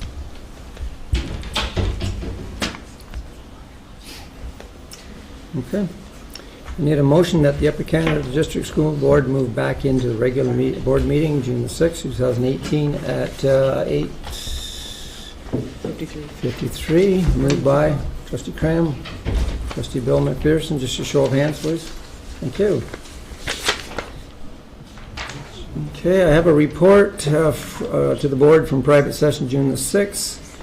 I need a mover and a seconder that the Upper Canada District School Board approve Resolution PS 218 June the 6th-002 carried in Committee of the Whole private session under Agenda Item D3 June the 6th, 2018. Moved by Trustee Richards, seconded by Trustee John McAllister. Cast your votes, please. Just a second, and then cast your votes. I'm in favor because I'm in the other agenda. Thank you, Trustee Swan.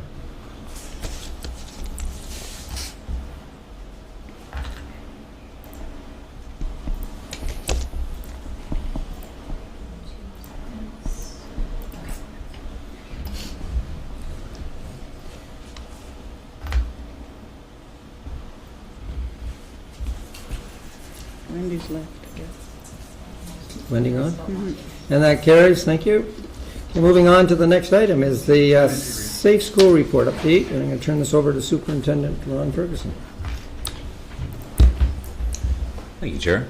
My vote wasn't recorded, but I know you have all the power. So this is Safe Schools Annual Report to the Board of Trustees. Our first slide here is our board's mission. We prepare all students for a successful life. If we're going to do that, we need to have safe, respectful, and caring school environments, and that's at the heart of Safe Schools and the work that we do. Safe Schools is recognized in a specific area of the Education Act. It's Part 13, Behavior, Discipline, and Safety. The UCDSB Policy 430, together with the Board's Policy on Bullying Prevention and Intervention, Policy 125, address the Board's commitment to engage this legislation in the Upper Canada District School Board to ensure safe, respectful, and caring school environments for its students. So, measures to support students and enhance safe schools. We have many proactive measures. These are some of them. We have our Character Always initiatives, our WITS program, and our zones of regulation. Talk about each of those in a little more detail. Our proactive measures include our school and school board code of conduct, our focus on character development and character education, emphasizing core values that align with our community through our Character Always programs. We create responsive environments that help elementary school children deal with bullying and peer victimization through the WITS training program, which is in increasingly higher numbers of our schools now. We have an increased emphasis on zones of regulation practices within classrooms, which is support a focus on self-regulation behaviors and improving student capacity for emotional control. And again, those are just some of the things that we're doing in our schools on a proactive basis. When these measures and our other diversionary tactics are unsuccessful, we do find ourselves sometimes in the situation where we do need to suspend students. And I'm sharing some data here on our suspension rates. So all sanctions, the first column, 1,485, and the number of suspensions are 2,830, and the reason those two numbers aren't the same is because some students are suspended more than once during the school year, and these are the numbers for the school year up until now, and we still do have a month to go in school, but those are the numbers currently that we have for this school year. You'll notice that the percentage in the center column, the percentage of students that are suspended, it's less than 5% of our students that end up being suspended during a school year, which of course means that over 95% of our students are not suspended or would have not been suspended this year. 2 students were expelled this year, and I also put up there the data on for provincial numbers, and you'll notice that the provincial rate is at 2.56% of students that receive suspensions. So we've put here in a table for you our 5 top infractions There's multiple types of infraction, and we have quite a few that principals can choose when they're suspending a student. The first one, injurious to the moral tone, you'll notice that there's 1,536. Part of the reason for that is injurious to the moral tone covers a lot of different things that can happen. As you can imagine, there are all sorts of things that students can get themselves up to and into, and we couldn't possibly list every single thing that it might lead to suspension. So the injurious to the moral tone tends to be used to cover all sorts of variants that happen.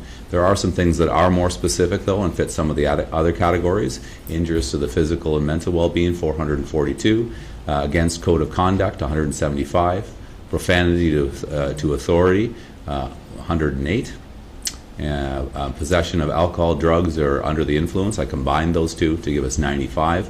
And then, although the last one did not make the top 5, we put bullying up there for you to see that we did have 19 suspensions for bullying. I want to make clear that doesn't mean that only 19 students were bullied in our school or felt that they were bullied in our school this year. Only 19 led to suspension. The vast majority of bullying incidents and the vast majority of behavioral issues are not dealt with through suspension. Those are only when it gets to the point where other interventions have proved to be unsuccessful, and at some point a suspension becomes warranted. We broke down here by the student suspensions by program division. Not surprisingly, we have fewer in the primary and junior grades, and it starts to increase as the students get older into intermediate and secondary grades, where you see the number being a higher proportion in the secondary grades, which I don't think would be surprising to most people. Also have some data here on the difference by gender. We have 2.53% of our female students receiving suspensions, and over 7% of male students. So training for our staff. Safe Schools is an ongoing effort to keep our schools safe, and to do so we need to continually ensure that our staff are trained and have the information that they need and the resources they need to keep the school safe. So just a snapshot of a few things that we've done. The startup memo each year includes a mandate that principals review Safe Schools policies, procedures, and protocols with staff. In November at the LLMA, Safe Schools presentation was given. In February and in March, 2 different sessions, we provided training specifically around Safe Schools to our new-to-the-role vice principals. We had quite a few new vice principals this year, so we set aside some time to bring them together and to go a little more in depth with them being new to the role around Safe Schools and the protocols and procedures and our policies. In February, we did have a family school Skype meeting led by our family school superintendents, and I joined those calls. Safe Schools presentation as a refresher for principals throughout the system. And then in March, individual family of schools did Safe Schools reviews. We also conducted a system-wide lockdown survey to ensure that schools were following the policy and procedures around lockdown. And then in March, again, family of schools did additional follow-up training with their administrators. In addition to that training, we do have regular communication around Safe Schools. We have a Safe Schools at a Glance monthly newsletter that goes out, and you'll see on that, I know it's small print, but there's some information around emergency codes. This was from May, and then some stuff around Safe Proms and Safe Grads with links to other resources. And principals, this is sent out to principals and vice principals, and then they share this at their staff meetings and review the contents with their staff. You'll see on the second part of this slide, we have emergency codes. One of the things in this Safe Schools at a Glance was information about how we have recently updated the hold and secure portion of this, and just that was in April that we did that and sent this then out in May, and all of these were sent around to schools. We made some changes. Lockdown hold and secures are being used in some sites for medical emergencies and other things, and we made a decision that we're just going to use it exclusively for hold and secures, so it's not confusing. And we also changed it slightly to let students continue in school as normally during a hold and secure, because the threat is clearly outside of the school, so school can continue normally inside with the doors locked. We also have many community partners, and I've highlighted just 2 here to show you some of the work that we do with Safe Schools. And the first, of course, the health units. And we work with the health units on a variety of issues, and one that has been fresh in people's minds is around naloxone kits, and we just recently updated the naloxone kits. The vials expire, so we have a continual annual process to replenish those and refurbish those, and we've sent those out. And then we also have a refresher training plan for our staff as well, and we partner with our health units for that training and meet with them regularly about what we should be doing to keep our students and our staff and our community members safe. And the last community partner I'll touch on here, police and school board protocol. This was signed on by all 4 boards and also by our 5 communities that have local police forces and the OPP and all their regional headquarters throughout our district. And this gives a blueprint for us about how we interact with the police, what the protocol is when police have to come to our school, what the rules are around when we notify them, mandatory notification to police, and some discretionary notifications. And this just helps make sure everything goes smoothly and that we are all in agreement about how we conduct ourselves when we interact together and what the police do when they're in our schools. So that concludes my presentation, and I'd be happy to answer any questions people have about the data I presented. Thank you, Superintendent Ferguson. I'll open it up to comments or questions. Trustee Cran. Thank you, Chair. Through you. It has to do with slides 7 and 8, just a combined sort of question for both of them. Do we keep stats on the number of students in lengths of suspensions? Because I know suspensions can go from one day to 20, and they're not necessarily in the same comparative as to what word am I looking for? How serious the suspension is. So do we have a breakdown of in what category? Yes, through you, Chair. The data that I presented here is there's so much data. We have pretty much any kind of breakdown that people would like. We can provide that. This is a fairly high level overview, but the answer to your question is yes. We can drill down with this on all sorts of different topics, and if that's something you would like, that's something we can provide. Okay, Trustee Jacobs. Yeah, 2 questions. One is on slide 13, the emergency codes for the school procedures. At the level that concerns us, how is that it's communicated to the staff? What, if any, can you tell me about the how that's messages relate to the community? Before you answer that, the reason I ask is because I know that in my own community, when there is a school on lockdown for whatever reason, there's different codes and for colors. The social media kind of causes a stir. So when they hear lockdown, community thinks the worst. So how is that, if any, relate to the community that you know of? Through you, Chair. Yeah, that's an excellent question, and we there's a couple steps that we take. One, we're working very closely with our police partners to make sure everyone's using the same language. Sometimes things get reported that schools are on lockdown when we're not, in fact, in lockdown. Hold and secure is what happens much more often. Our friends in the media and sometimes our police partners will state that a school's in lockdown, but really we're in a hold and secure, and sometimes we're even a shelter in place. So we've been working diligently to try to make sure that we have the same terminology. One of the nice things about using the term lockdown, hold and secure, and shelter in place, we used to have codes that you just referenced that were color codes, and we moved away from those because there was some confusion. For instance, at hospitals, that those codes meant different things. So they might announce those codes in a hospital, and students that we had been diligently training would then go into hiding because they thought that there was a lockdown taking place. So we are using that common terminology now, and there's still some work to be done. And you're right, it's often reported that we're in lockdown when we are not, in fact, in lockdown. Lockdowns are a lot more rare. Hold and secures are by far our most frequent, and that means that there's a threat in the community or perceived threat. And out of abundance of caution, we will go into a hold and secure. And as you see with the changes made here, school can continue as normally, and that's why we wanted to make that adjustment, because they were happening with some frequency. Also, part of the reason why we stopped using hold and secures in our schools now if there's a medical emergency, so it was more clear that if it's a hold and secure, it is because there's a threat in the community. As far as communicating that, we do update our Facebook pages and let folks know through that process. We're also looking at ways to use Mir 3, where we send those messages out in a true lockdown so people know what's happening.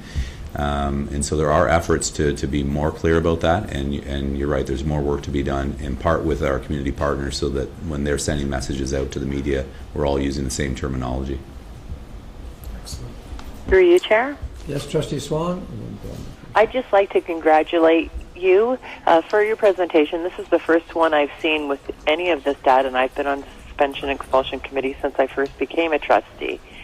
But I'd also like to thank you and all the superintendents who make me aware, and I'm sure other trustees aware, of when there is a lockdown in their schools or a hold and secure right away. So if we have the community call us, that we can be informed to just calm them down and tell them what's going on, as well as it being on social media via the principal's office. But I do have a question, is that you said, and correct me if I'm wrong, that if it's outside the school, the threat's outside the school, school's going to continue normally during a lockdown. And I'd just like some clarification on that, because to me, if there's windows and such, and if a threat's outside the school, I'm just wondering how safe that really is. Through you, Chair. I apologize if I said that. That's certainly not what I meant to say. It's during a hold and secure, which is different than a lockdown, that school will carry on normally. During a lockdown, you're quite right. School is not normal. Nothing's normal during a lockdown. All the students are hiding. The classroom doors are locked. Doors are being barricaded. Students are trained to make as little noise as possible. If you're in the washroom, you hide, you pull your feet up, and you are so that you can't be seen. So it would not be normal at all during a lockdown. During a hold and secure, that's when the threat is outside, and that is when school would continue normally inside. Sometimes we're placed in hold and secure for 4, 5, 6 hours. Our community partners in the police forces believe that during a hold and secure things were proceeding normally, and so they would leave us in for extended periods, and we don't want to have students not having access, and students and staff not having access to washrooms for that length of time, or not having access to medication for that length of time. Because the threat in a hold and secure is outside the school, there's no reason for that. The outside doors are locked, but classroom doors are not locked, and students and staff proceed as normally, and switch classes in high schools. They use the washrooms because the threat is outside. So if I said that it proceeds normally during a lockdown, then I misspoke. It's during a hold and secure that it proceeds normally. During a lockdown, it is anything but normal. Thank you. Trustee Armour. Just a question in regards to our student suspensions. Is there a reason why our average on slide number 7 is so much higher than the provincial average? Through you, Chair. It's a loaded question, I know, but maybe you can answer it. Sure. So when you look at this, again, this is a high level data, and we have all sorts of data. You can look at our data over the last 10 years. Over the last 10 years, we, as a school board, have been right around the 5% that are receiving suspensions, 95% that aren't. I can look at the data for all the other school boards as well. Some boards, one of the boards has for the last 10 years been 10% and higher, and then you have other boards that have been consistently below 2%. Some of our very large urban centers tend to be the ones below 2%. And again, we have been consistent at the 5% mark. There could be a variety of reasons for that. One of the reasons that I think, having been a high school principal and an elementary principal and now as a superintendent and superintendent of safe schools, I think that our approach as administrators in the Upper Canada School Board reflects the communities that we live in. I think it reflects our rural values, and I think it reflects the parenting techniques that most of our parents use. We're not authoritarian. We don't suspend for any little reason, and we don't we're not unduly harsh on our punishments, but we're certainly also not permissive. We're not okay with certain behaviors, and they warrant suspensions, and when they warrant suspensions, our administrators are willing to issue those suspensions. So I think as a whole, we're kind of in the middle range, and I think that that reflects our authoritative approach that a lot of our parents also reflect in their parenting style. I can tell you that in my role as family of school superintendent, I haven't had any suspensions that came to my level that I thought were unwarranted or shouldn't have taken place, and the same for my role as safe schools superintendent. There is an appeals process if parents think that the suspensions are unfair or unwarranted, and out of the 2,830 suspensions, one suspension has been appealed all the way through the process. So I think that's perhaps an indication that although I don't think there would be any parent that would enjoy receiving the call that their child's being suspended, for the most part, people understand that sometimes suspensions are warranted. Supplementary, just in light of this, in your expert opinion, in light of our goal of 90% graduation rate, I would assume a lot of these students are more of our high-risk students. Is that a fair assumption, that are suspended? And so my question relates around, if I'm wrong on that, then you could just tell me I'm wrong. But what kind of supports are we putting in place so that when there is a suspension, that we identify these kids that they're going to need a little bit extra help, maybe to get back into the groove of things? Through you, Chair. So when a student is suspended, again, suspension is just one of the tools that we use, and certainly I would state with confidence that before students are suspended, there's often all sorts of other things go in place, some of the proactive things that I mentioned, but then there is follow-up when they come back. When they come back from a suspension, there's a re-entry meeting that takes place, and part of that is discussing what supports are going to be put in place. Is there a behavior plan that needs to be modified? Does one need to be created? Are there extra supports that we already have in the schools that we can now access to have those students benefit from that? So when students return from suspension, again, that's just one of the things we do. It doesn't fix the problem. I think it's warranted in cases, and it's, in some places, it would be problematic if we weren't suspending certain students for some of their behavior.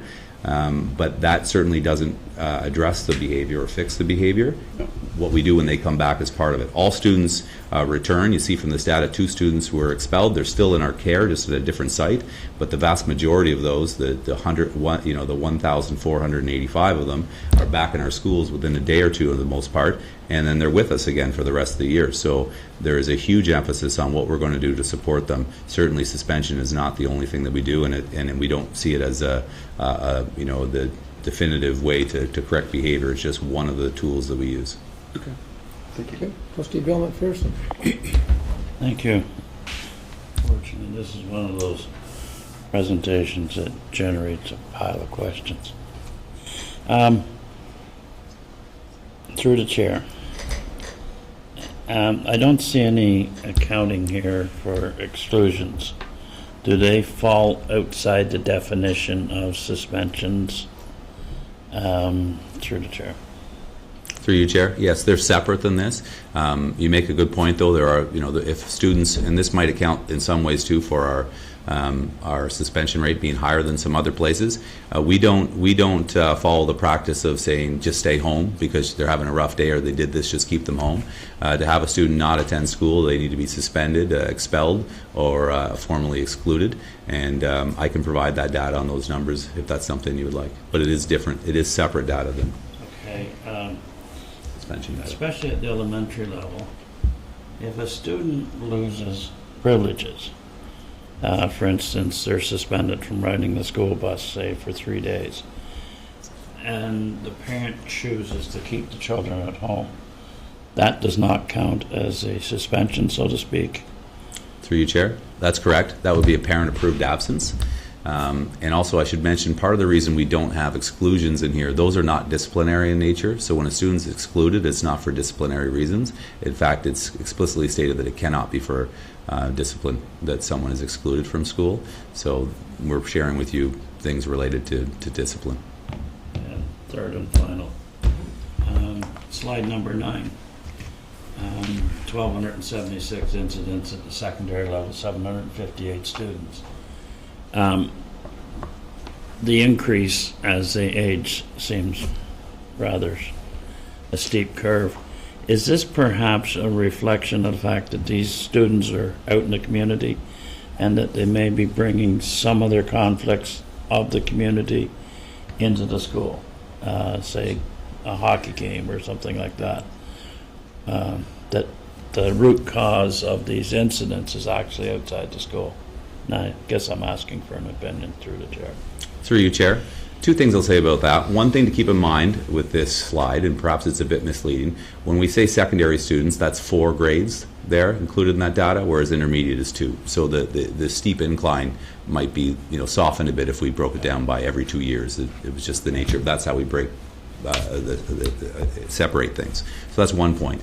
The second point, I think, to what you're mentioning about, is it because of other things they're getting involved in? Certainly, as children get older, there's what we call a gradual release of responsibility, where we give them more opportunities to grow up and to become active members of society. But with that gradual release of responsibility comes some more opportunities to make poor choices. So I think that's probably what you're referring to, and that would be the case. I think I can say with confidence that on this slide about infractions, the possession, alcohol, drugs, and under influence are primarily at our 7 to 12 sites and not our elementary sites. And it's those types of behaviors that tend to come as the students get older and have a little more freedom, and in some cases, unfortunately, don't use that freedom in the best ways. Thank you. Are there any other comments or questions? Trustee Jacobs. Yes, on slide 8, just to keep the conversation at the level that we deal with, like we have been, the very end, or the bottom of the statistic, bullying. What are some of the criteria that gives it its own line, its own statistic? Through you, Chair. So the ministry has provided us with a definition of bullying, which is actually very helpful, because administrators and teachers and trustees and superintendents will get phone calls from parents stating that their child's being bullied, and when you start asking questions, you find out that it's not, in fact, bullying. If 2 students that are good friends get into a disagreement and it leads to them pushing each other, that's not necessarily bullying. You need to do a little more digging. The ministry's definition is when there is a power imbalance and that it's persistent and repetitive and ongoing. So in those cases, that would qualify as bullying when it meets that definition. And that's why it has a separate, that's part of the reason it has a separate category, but there's also separate legislation brought in to specifically address bullying, and that's why you see it as a separate category. And I should also mention there are more categories as well. I just picked the top 5 and I put bullying up there because it's always a big topic of conversation, and in part to elicit the question you just asked so we could discuss it. So thank you for asking that, and I hope I answered it. Yes, thank you. Any other comments or questions? Thank you very much for that. Okay, moving on to the next, I'm going to turn this over to the Director and to our Superintendent of Business, Student Transportation of Eastern Ontario Transportation Efficiencies 2018-2019. Thank you, Mr. Chair. Through you, we have a report here this evening from staff to bring to the board's attention about some service adjustments that are going to be that were brought forward through the STAO Board of Governance that we thought would be helpful to inform and enlighten the board about what those adjustments look like and how the Upper Canada District School Board is considering its approach to those adjustments in the next 2 operational years. From the report this evening, members of the board will know that transportation services are a significant commitment in Upper Canada. 22,000 of our 27,000 students receive some form of transportation services. That's not a surprise to members of the board, knowing that we are by and large a rural school district and that our children don't necessarily live within a walk zone or a walk range to their local school. Because of that, we know that this is an important topic for the Board of Trustees to be apprised of, and so staff would like to bring that information to you in terms of the 3 basic items identified in the report tonight. What is the nature of those adjustments, how those adjustments are going to be communicated to students and their families, And then lastly, how will the board staff be engaging with the Student Transportation of Eastern Ontario staff to continue to look at what those adjustments might mean outside of the 18-19 operational year into 19 and 20. So I'll turn that over to Superintendent Backstrom to walk you through the slide deck this evening, and then we would welcome any kind of questions or clarifications we can offer. So you had this slide, through you, Chair. You had the slide deck in front of you, or up on the screen, and considerations that we have are talking about external considerations. The Upper Canada District School Board, if you could, has 2 representatives at Steel, and Steel's bottom line and effort to achieve efficiencies. They've been here 2-3 times to talk to our senior team just about the efficiencies they see possible. And the Ministry of Education's consultation on student transportation and discussion paper, and whether or how this has a consequence for transportation services delivery. And so again, they've been approaching us and saying, what can we do to try and make a difference? And they're feeling the pressure in the transportation area. The internal considerations, they're looking at the staffing timelines versus implementation timelines. They're looking at the analysis of staffing implications with out-of-boundary students returning to their local in-zone school. The presentation discussion to the Upper Canada Board of Trustees, and notification timelines. The different ones they have there are action 1, 2, 3, and 4. And the number 1 is the grandfathered or legacy riders. The action 2 is the out-of-boundary riders. Action 3 is courtesy riders. And action 4 is the walk zones. The first one, types of ridership, the grandfathered or legacy ridership. This is an exemption granted to a student who has been impacted by a change, typically related to boundary or to programming. The nature of the change means the student has become ineligible for transportation, but we're giving him an exemption, him or her. The grandfathering clause allows the student to continue to access transportation, typically until the next point of transition. Example, the student relocates, changes programming, or transitions to secondary school.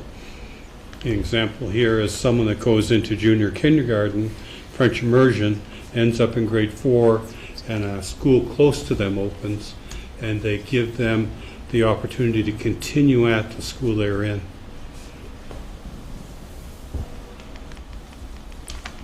The out-of-boundary ridership pertains to students attending at a school other than their home school and accessing transportation for same.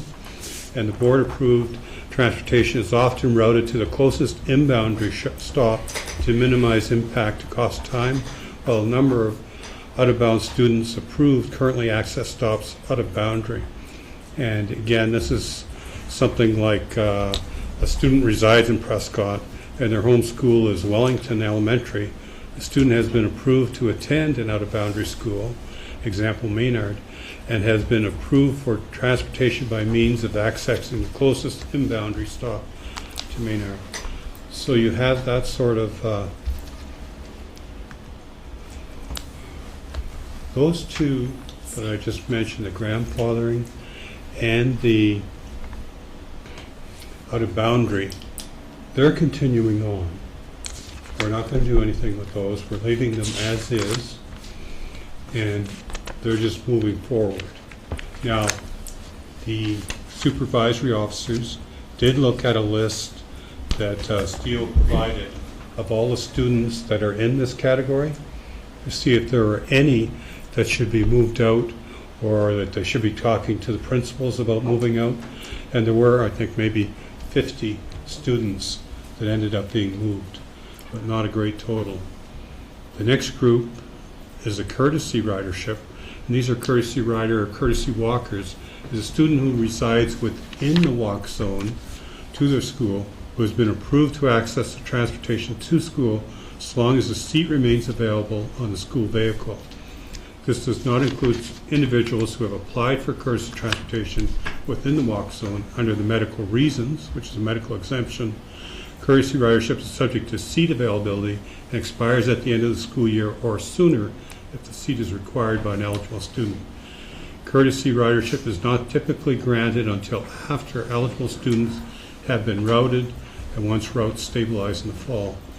So here, a grade 2 student resides 600 meters from their home school, but accesses transportation on a courtesy basis for the school year, provided a seat remains available. And this is one that is in place this year, but that will be sending out notices to students and parents saying that they, about this time every year, we say that this seat is being pulled back. Okay? The expectation is that it will continue in the fall, but it's unlikely to do that. We're going in and looking at all our seats very carefully and reducing the size of the buses so that the seats available are not going to be present in the fall.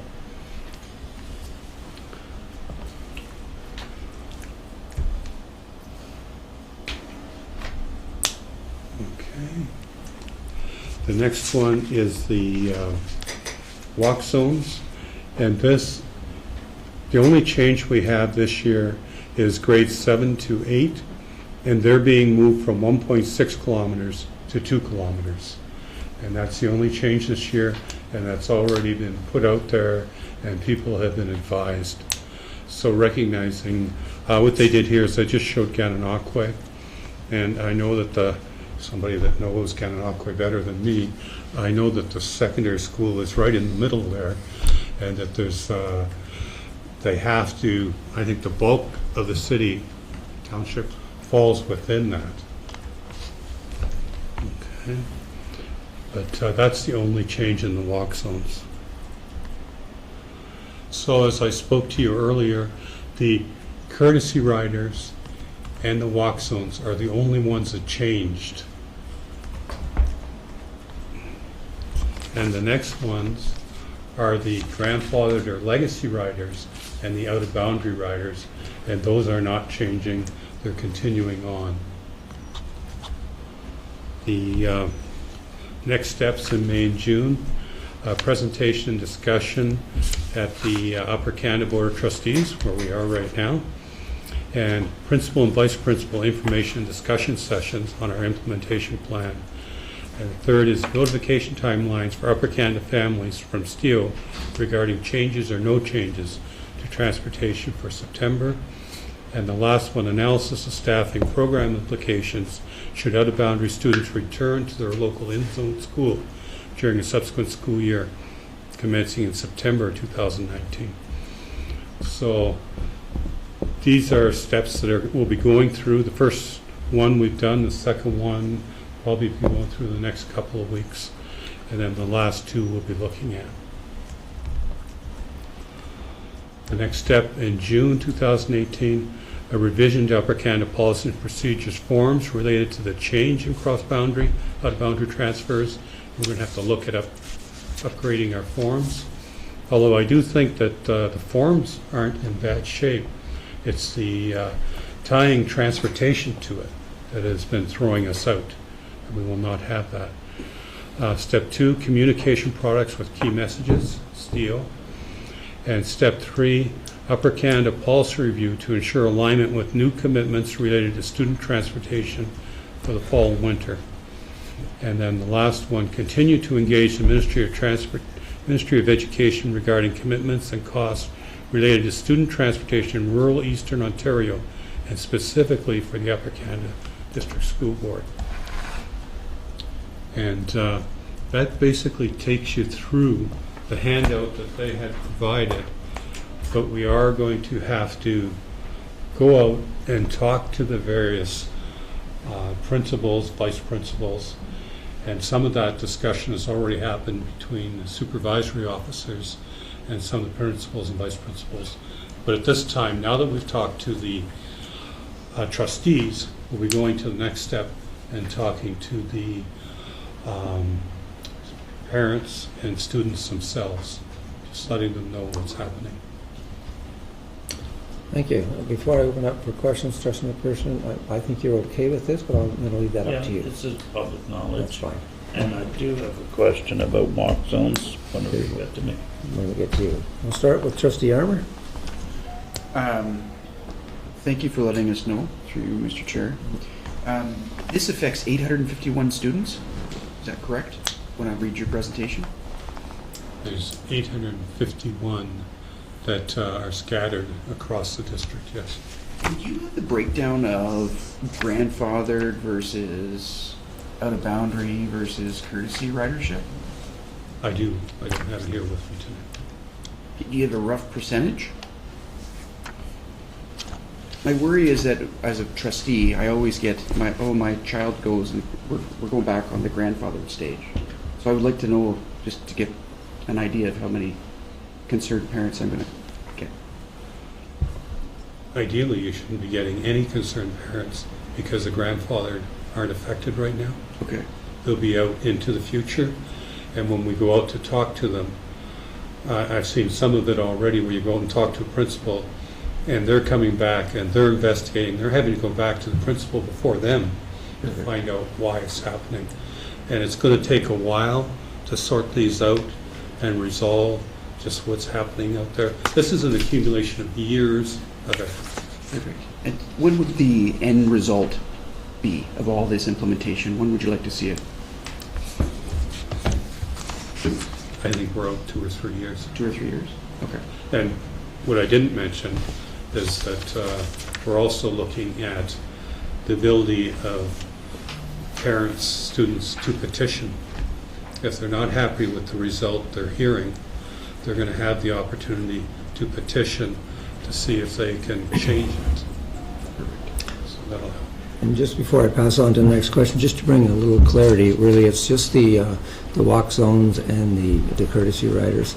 The other ones, the other two areas are much more complex, and I have sent a letter expressing our concerns as a board, the impact that it would have on us. So whether or not we move forward with that in the next year or 2 or 3 is really up for debate, because the impact on our board is significant. Much more significant than I think we knew about in the very beginning. So the focus really now is on the efficiencies in the first 2 areas, walk zones and in the courtesy riders. And just to... Through you, Chair? Hang on there, Trustee Swan, we'll put you down. Just to clarify, Yep. parents will have a chance to voice their concerns if there is an issue. Perfect. Thank you. Yep. Trustee Bill McPherson? Question on walk zones. Currently, through the chair, currently many of our rural schools have 0 walk zones, largely because they are situated on high-speed county roads with no sidewalks. Is this a policy that is going to continue and not be affected by the changes in the walk zones? Through the chair. Through you, Chair. The hazards are being looked at, but we're not anticipating to find any major changes there. But they are looking at the hazards to see if there's any changes that should be made. But the example you had, where there's a rural road, and if you pulled the bus, the students would be walking down the rural road. Nobody likes that. So we're going to have to look at that more closely. Trustee Cram. Thank you, Chair. Not sitting on stale on having a complete understanding of it. Do these changes result in a savings to Upper Canada School Board or just a savings to Stale? For example, if you go from a large bus to a small bus because you're excluding a student in the courtesy section, does that involve a savings to us because you go to the smaller bus? Okay, through you, Chair. If we can reduce the number of people on the bus, then certainly it's a saving to us. Certainly from the courtesy riders who are already in the zone and they're within walking distance, but they're getting onto the buses now. And if we can find a way to reduce the size of the bus and the number of buses, then it would certainly result in savings to the school board. So are we paying by the student that's on the bus or the route? It depends if we're, through you, Chair, it depends if we're sharing the bus with the Catholic District School Board, Eastern Ontario, or if we're on the bus by ourselves. If we're on the bus by ourselves, we're paying the full cost. If we're sharing it, we split the costs by the number of students we have on the bus. Trustee Swan. Thank you. This is a really hot topic for me, having 2 out-of-boundary students myself for numerous years since the closure of our rural school. But I guess when I read this document, I understand out-of-boundary is grandfathered for now, and I get that. But they're talking efficiencies here. And one thing, it came up just briefly in the last conversation, sharing with other boards. That's not happening a lot. Why isn't this in this document about having all coterminous boards, instead of 4 buses go by the same house? Why are we not sharing more? Has this been brought up at Steele, and why is it not part of this paper? I think, Trustee Swan, it's always part of the thinking at Steele when it's practical to make that happen. Through you, Chair. The French board is not part of Steele. No, I was talking about the separate board, I think. Oh, I'm sorry. Okay, may I have a secondary question? Go ahead. And I concur with Trustee McPherson. I'm very, very concerned about walking students with no sidewalks. And you said you sent a letter about out of boundary. Is that correct? And courtesy, out of boundary, and what was the other topic you wrote on? It was dealing with the first 2 areas. Grandfather. Yeah. Could we have a copy of that letter? Certainly. We have a And I think we sent and it out. I'd still like to know what we're doing about no sidewalks, because I think this is a huge safety issue in rural Ontario. I know Steele was looking into that. I believe I sent a copy to all trustees. I believe you have a copy of that, Trustee Swan. Thank you. I'll double check. Okay, thank you. Trustee McDonald? Thank you. I just wanted to talk about the timeline.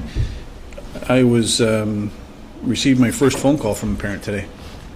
They were informed of not being able to access busing for next year. So something seems to be a little off on the timeline. And this particular parent has 2 children currently receiving transportation in a residential area in the city of Cornwall with no sidewalks, walking against the traffic as the traffic leaves the subdivision, and they're walking into the school. And next year, one of their siblings is going to enter JK and get a bus. 2 older kids aren't. So my question is, from an open seat standpoint, what is the cost impact for canceling those open seats?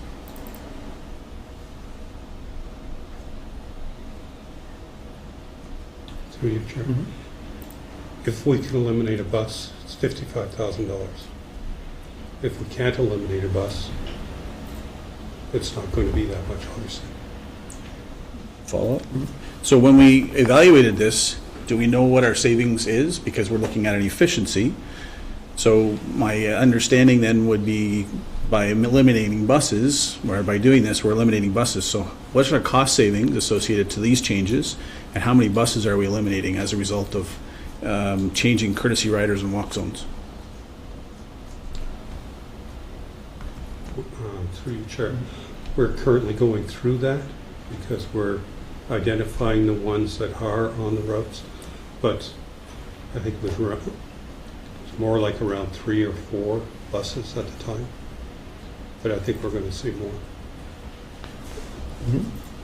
So if this is an attempt at efficiency, we're putting something in place in the hope that we obtain efficiencies. Seems like we haven't done enough work. So I'm not quite certain that we want to put something in place with the expectation or hope that we get efficiencies. And if we don't get efficiencies, what do we do then? So I think we've put the cart before the horse. I don't think this is a measure that needs to be put forward at this point, because it's only going to impact students, and we're going to receive more calls around that. The other concern I have is that we've talked about a process for parents to be able to escalate or to bring their concerns to. If that process isn't in place today, those parents have already received, from indication of the phone call that I received today, already received that notification. So I get a call. I have no idea what we're going to do. I have no idea where they're going to call. They've called Steo and get nowhere, and they're told to call me. I have no information. I have no idea how the process is going to work. I have no idea on how we can tell them this is why we're doing it. I realize this was done at Steo, but I think this is an impact on our students that we don't have enough information on, and we should not allow this to continue to move forward. We need to push back, and we need to make sure that this information is gathered before we can actually say that it is part of an efficiency. If it doesn't obtain any efficiencies, we've just upset a bunch of people for no reason. We need to make sure we have that information before we can move forward. Thank you. Trustee Bill McPherson? I'm going to express a concern, and it's more as a role of the trustee, because I will be honest with you, I have had 3 or 4 phone calls about this, largely from parents that have chosen cross-boundary schools. When a parent is supposed to send their child to school ABC, and they instead choose a school further away called DEF, quite often it is a decision not to send their child to the designated school, not for programming, but lots of times parental choice. The problem being is that we share catchment zones with our coterminus board. If you tighten up the cross-boundary transportation, that parent merely has to switch allegiances, switch boards, because in my area, the catchment zone for the Catholic school has no less than 5 catchment zones for elementary school. So in the vein of saving money, are we going to sow the seeds of losing students to our coterminus board simply because of parent dissatisfaction? And parents choose schools for various reasons, and quite often a school can get a bad rep in a community. They don't deserve it, but you can't get around it. And so I realize cross-boundary kids can skew the numbers in a school. I've got an excellent example at one of my schools where 30% of the students attending are cross-boundary. And so I think it's a direction we need to look at, but at the same time, we have to be careful what the final impact is going to be. In that particular area, we have expressed a concern in that area. Not for sure. really a question. Okay. Any other comments or questions? The input that you're giving is incredibly valuable for Trustee McAllister and myself. A secondary, Chair? Yes, go ahead, Trustee Swan. Well, I know you said you sent a letter, which unfortunately I did not see, but it's probably somewhere in my email. But anyway, out-of-boundary students. The example is going from Prescott, home base Wellington, to Maynard. Now, there's no different programming at Maynard than there is at Prescott. If not, there's more programming at Wellington than there is in Maynard because they offer the French. But for out-of-boundary, I'm looking at programming options such as where I live in Augusta, BCI has art, schism, they have the French. Certificate program. South Grenville has different schisms. And if a student wants to pursue a certain schism program, I mean, are we not going to allow for the students to choose their options any longer? Trustee Swan, that again is one of the options that is not immediate, and it's the one that we expressed our concerns about. So it's not an immediate situation right now. And your point is taken for sure. Trustee Cran. To you, Chair, do I take it this is a fait accompli for September of 18? This is June the 6th?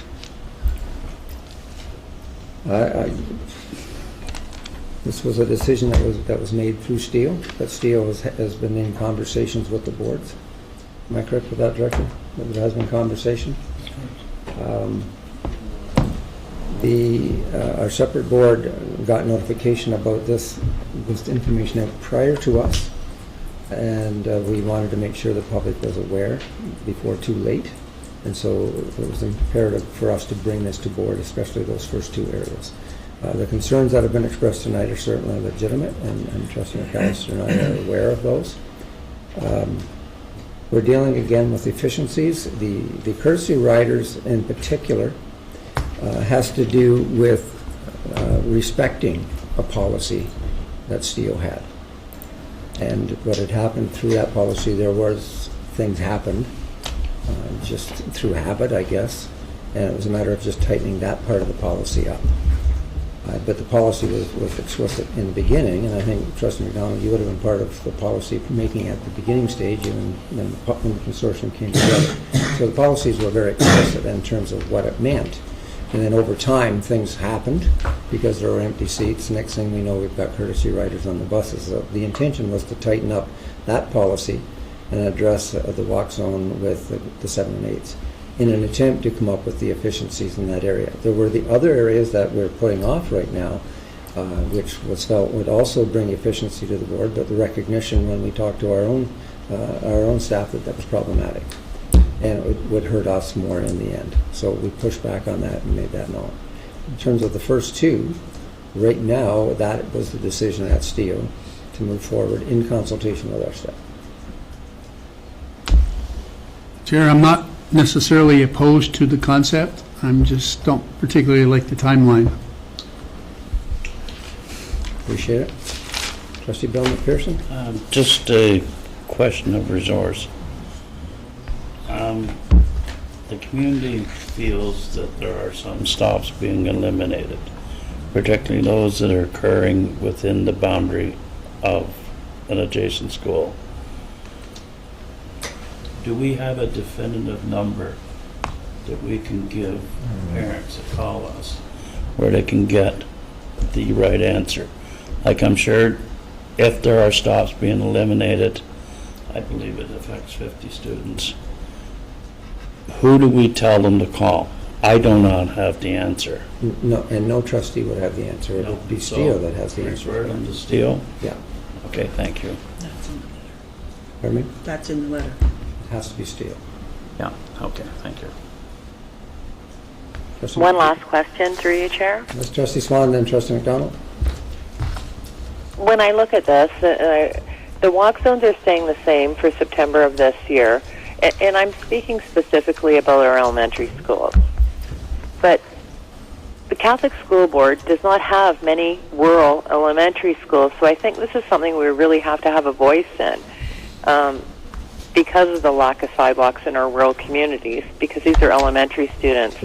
And I just think this is something we have to step up to the plate at Steele with you and John being on the table there because of that, because we've got still quite a number of rural elementary schools, and I'm very concerned about the walking without sidewalks. I can assure you that that is being looked at very seriously by Steele. We are not going to put any child at risk. Trustee McDonald. To the point of who should people call? If they call Steele and don't, I mean, Steele affirms what's sent in the letter, what's the next step for parents? And I think that's the missing link right now, is we don't know what the next step is. And it has to go through Steele to get, well, and that's a good point. So we need to clarify that with Steele. What is the next step? Are you okay with that? As long as someone knows, Yeah. but my concern is, so who makes the decision then based on the safety issue? Is it Steele alone, or is it the Upper Canada Board? Because my concern then, and it comes back to some of the comments that some trustees made, is that we've got Steele making a decision about how they're going to transport an Upper Canada student, and those parents and students will start making decisions about something else. They may not be Upper Canada students because just of location. Let Trustee McAllister and I dig deep into that one, and certainly noted. Okay. The last thing we want is to have any one of our students at risk. That's the last thing we want. And we also want our parents to feel confident that when they ask a question, they know where to get an answer, and they get an answer. So Trustee McAllister and I will certainly push forward on that one. Any other comments? Yes. Final one then. When will we know the efficiencies associated to this change? Or Superintendent Baxton? I'll have to get those numbers from Steele, or get them from my cabinet. So, but when would we know that, though? So we have them now, or do we have to wait until we know how many buses are going to be eliminated?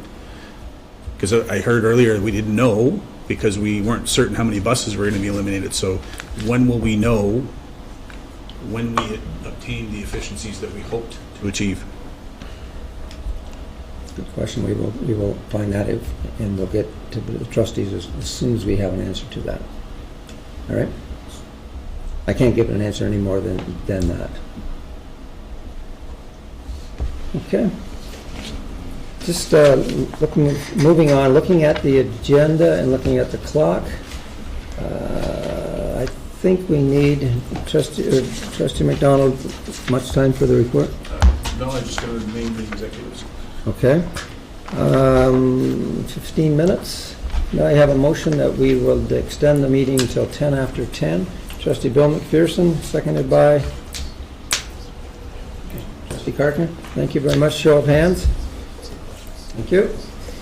Okay, moving on to the next is the board strategic plan. Just give you just a bit of a clarity on this one and then I'll bring the motion forward. The director has a work plan.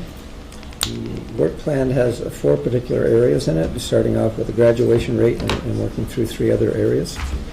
And the thinking behind the strategic plan at this point is that it needs time. It's working out very well in the school and in the system. It's a plan that needs to be very tweaked, but tweaked slightly, perhaps just in the area of the graduation rate.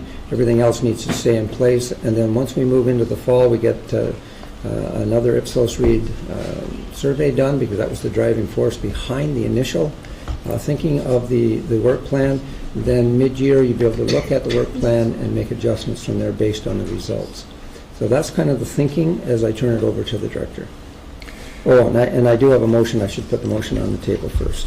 A motion that the Upper Canada District School Board approve its next version of its work plan for the 2018-19 operational year. Can I have a mover and a seconder? Trustee David McDonald and Trustee Bill McPherson. And I'll turn it over to the director, please. Thank you, Mr. Chair. Through you, just a small postscript really to add to your comments, which is the board's strategic plan is for 3 years, and so that's not the topic of a discussion being brought to the table this evening. It's really about how does the board wish to engage its work plan for the next operational year, 2018-2019, knowing that the work plan has been driven by survey data, and knowing that we're intending as a board to administer that survey in the early part of the next operational year. And speaking with officers of the board as well, I was led to conclude that there would be a small adjustment to the board's work plan, and seeking that clarification this evening. And really the adjustment to the board's work plan for the next operational year would to be increasing the graduation rate by 2% in 2018-2019, moving from the goal of 86.4%. That is what we believe as a staff is fully achievable for the at the end of this operational year, and to increase it by 2% to 88.4%. Members of the board will recall the presentation from Superintendent Dawes and Superintendent Coombs at the end of April 2018 that showed that we were well on our way and on track. A conversation recently with Superintendent Coombs would assure me that all things considered, that we haven't lost any momentum in the last 5 weeks since that presentation, and that his staff in student success is working extremely hard to achieve that 86.4% graduation goal. So I do think that recommending to the board consideration for adjusting that by another 2% increment for the next operational year is both reasonable and wise, and it keeps us on track for the 90% graduation goal that the board wishes to achieve by 2020. So, Mr. Chair, apart from that one adjustment, and knowing that the survey of stakeholders that would take place in the next operational year may lead to an in-year adjustment for the board's work plan, I think that that would be helpful to give staff focus and direction for working on our work plan as a staff during the summer, and to bring that back to you in September of 2018. Thank you, Director. Mr. McDonald. Yeah, the only comment I have, Director, is that I liked the 2% idea, but sorry, I'm caught here. I like the 2% idea, but I don't want to necessarily tie it to 88.4, because if you achieve 87, I'd like you to still hit 2%. So as long as you do 2% on whatever the 2017-18 is, everything looks fine to me. I appreciate it. Okay. Thank you. Any other comments in terms of the thinking behind the plan and just the tweaking the graduation rate? Thank you. I have a motion before me that they moved by Trustee McDonald, second by Trustee Bill McPherson, that the Upper Canada District School Board approve its version of its work plan for the 2018-19 operational year. Can I ask you to cast your votes, please?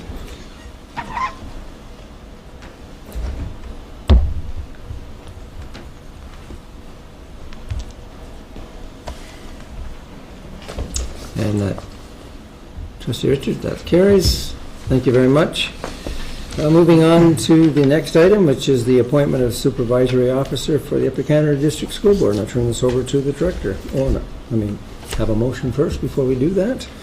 The motion that the Upper Canada District School Board appoint, I'll read the name in a moment, as a supervisory officer academic, effective August 20th, 2018, subject to written confirmation of eligibility from the Ministry of Education. And I need a mover and a seconder. Trustee Cram, Trustee Karkner, and Director, I'll turn this over to you. Thank you, Mr. Chair. First of all, I wish to extend my sincere appreciation to the members of the interview panel from the Board of Trustees that met on the 28th of May and interviewed 6 candidates for the vacancy of Superintendent of Schools. And as the Board will recall, that vacancy is a result of the announcement that Superintendent Allen is leaving us after her long and distinguished service with the school board. We're a district that attracts and retains talent, so it was a very joyful task, I think, that the interview panel had, and we had 6 highly qualified people, and they all brought something very important to the board in terms of their vision and how they thought they could serve the board.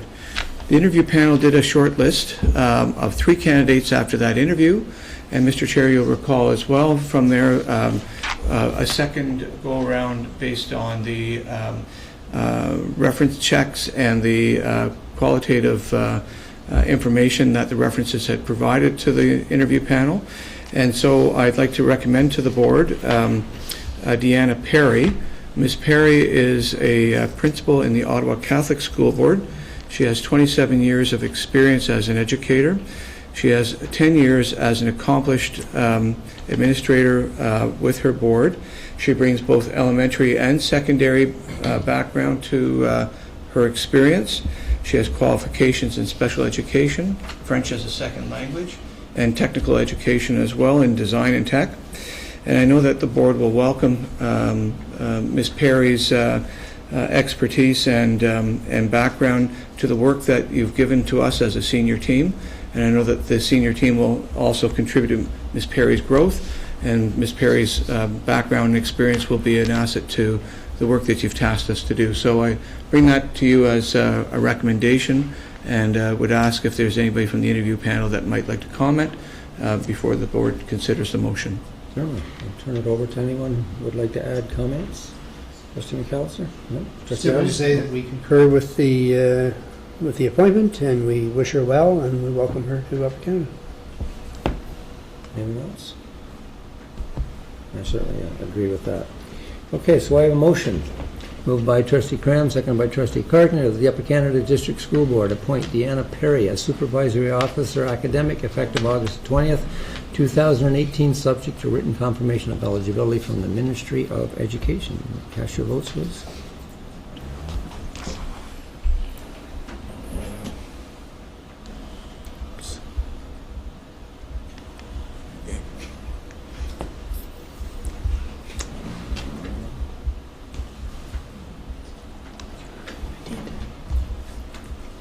And trustee Cartner, you got it. Trustee Bill McPherson? I'm trying to get there. In favor, I assume?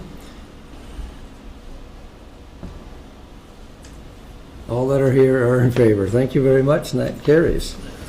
Moving on to the next item, which is, I'm going to turn it over to OPSCO Director David McDonald.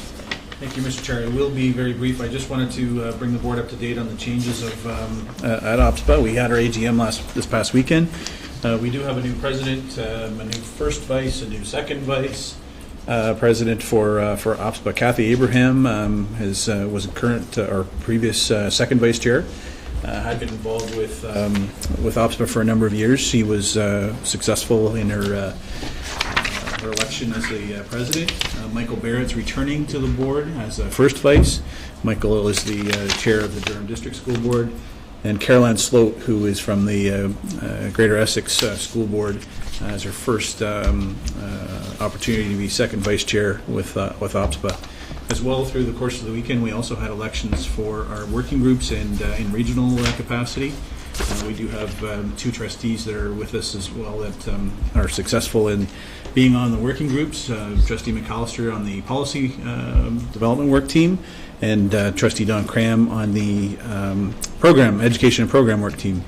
I'm returning as the as the vice chair for the Eastern region, and Trustee Jacobs is also getting some work on the Indigenous Trustee Council, joining the program and education team, if I'm not mistaken. Yes. So we are, again, very well represented at OPSPA. A lot of great conversations over the course of the weekend, and good opportunities for us to be able to share our success and how great we're doing as a board with other trustees, and pound on our chest a little bit and brag about what we're doing, and certainly see some insights at what some school boards are doing as well, and give us some thoughts on some different things that we can do to help kids in our board. All in all, a great weekend, and we'll be moving forward with a slight change to the agenda in the fall. We will have no regional meeting in the fall because of the election. We will have a regional meeting in January with PEZ, and then the next regional meeting will be next April out at board. I think Hastings Prince Edward, I think, was where we're going. So that was a bit of a change because of the election, and then even board of directors were looking at some changes because our last meeting is technically overlapping the new term of the board. So we'll have to see how that works out. That's my report. Thank you very much. On behalf of all of us, congratulations to each of you for your appointment or your election or the process that went through. Trustee McPherson. This is the first question. Yeah. What happens to these people that win these positions if they fail to survive the municipal elections? Are they basically out again? Yeah. So this happened once before. So certainly, if any of our executive officers, any trustee that holds a position, loses in the municipal election, then we would have to either at the executive level hold a new election for president and vice presidents, and then same thing at regional. So we would hold elections if there are more than one interested party to replace.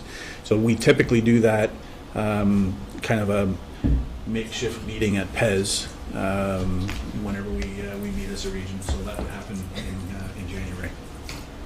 Thank you. Director, do you have some closing comments? Mr. Chair, through you, just one comment.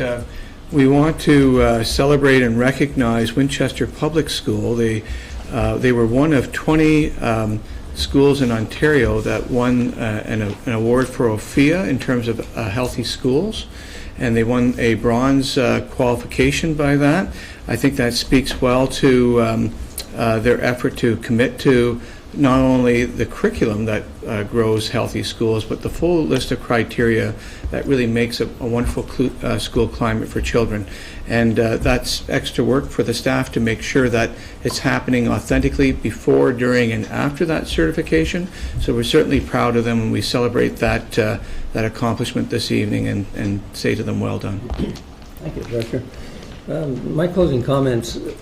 Yesterday I had kind of the privilege, I guess, of saying I was out in Smith Falls at the high school in Susan's area. And what I saw there in the morning was Champion for Kids. And we all know the great things that are done through Champions for Kids. But what caught my attention more so were the students.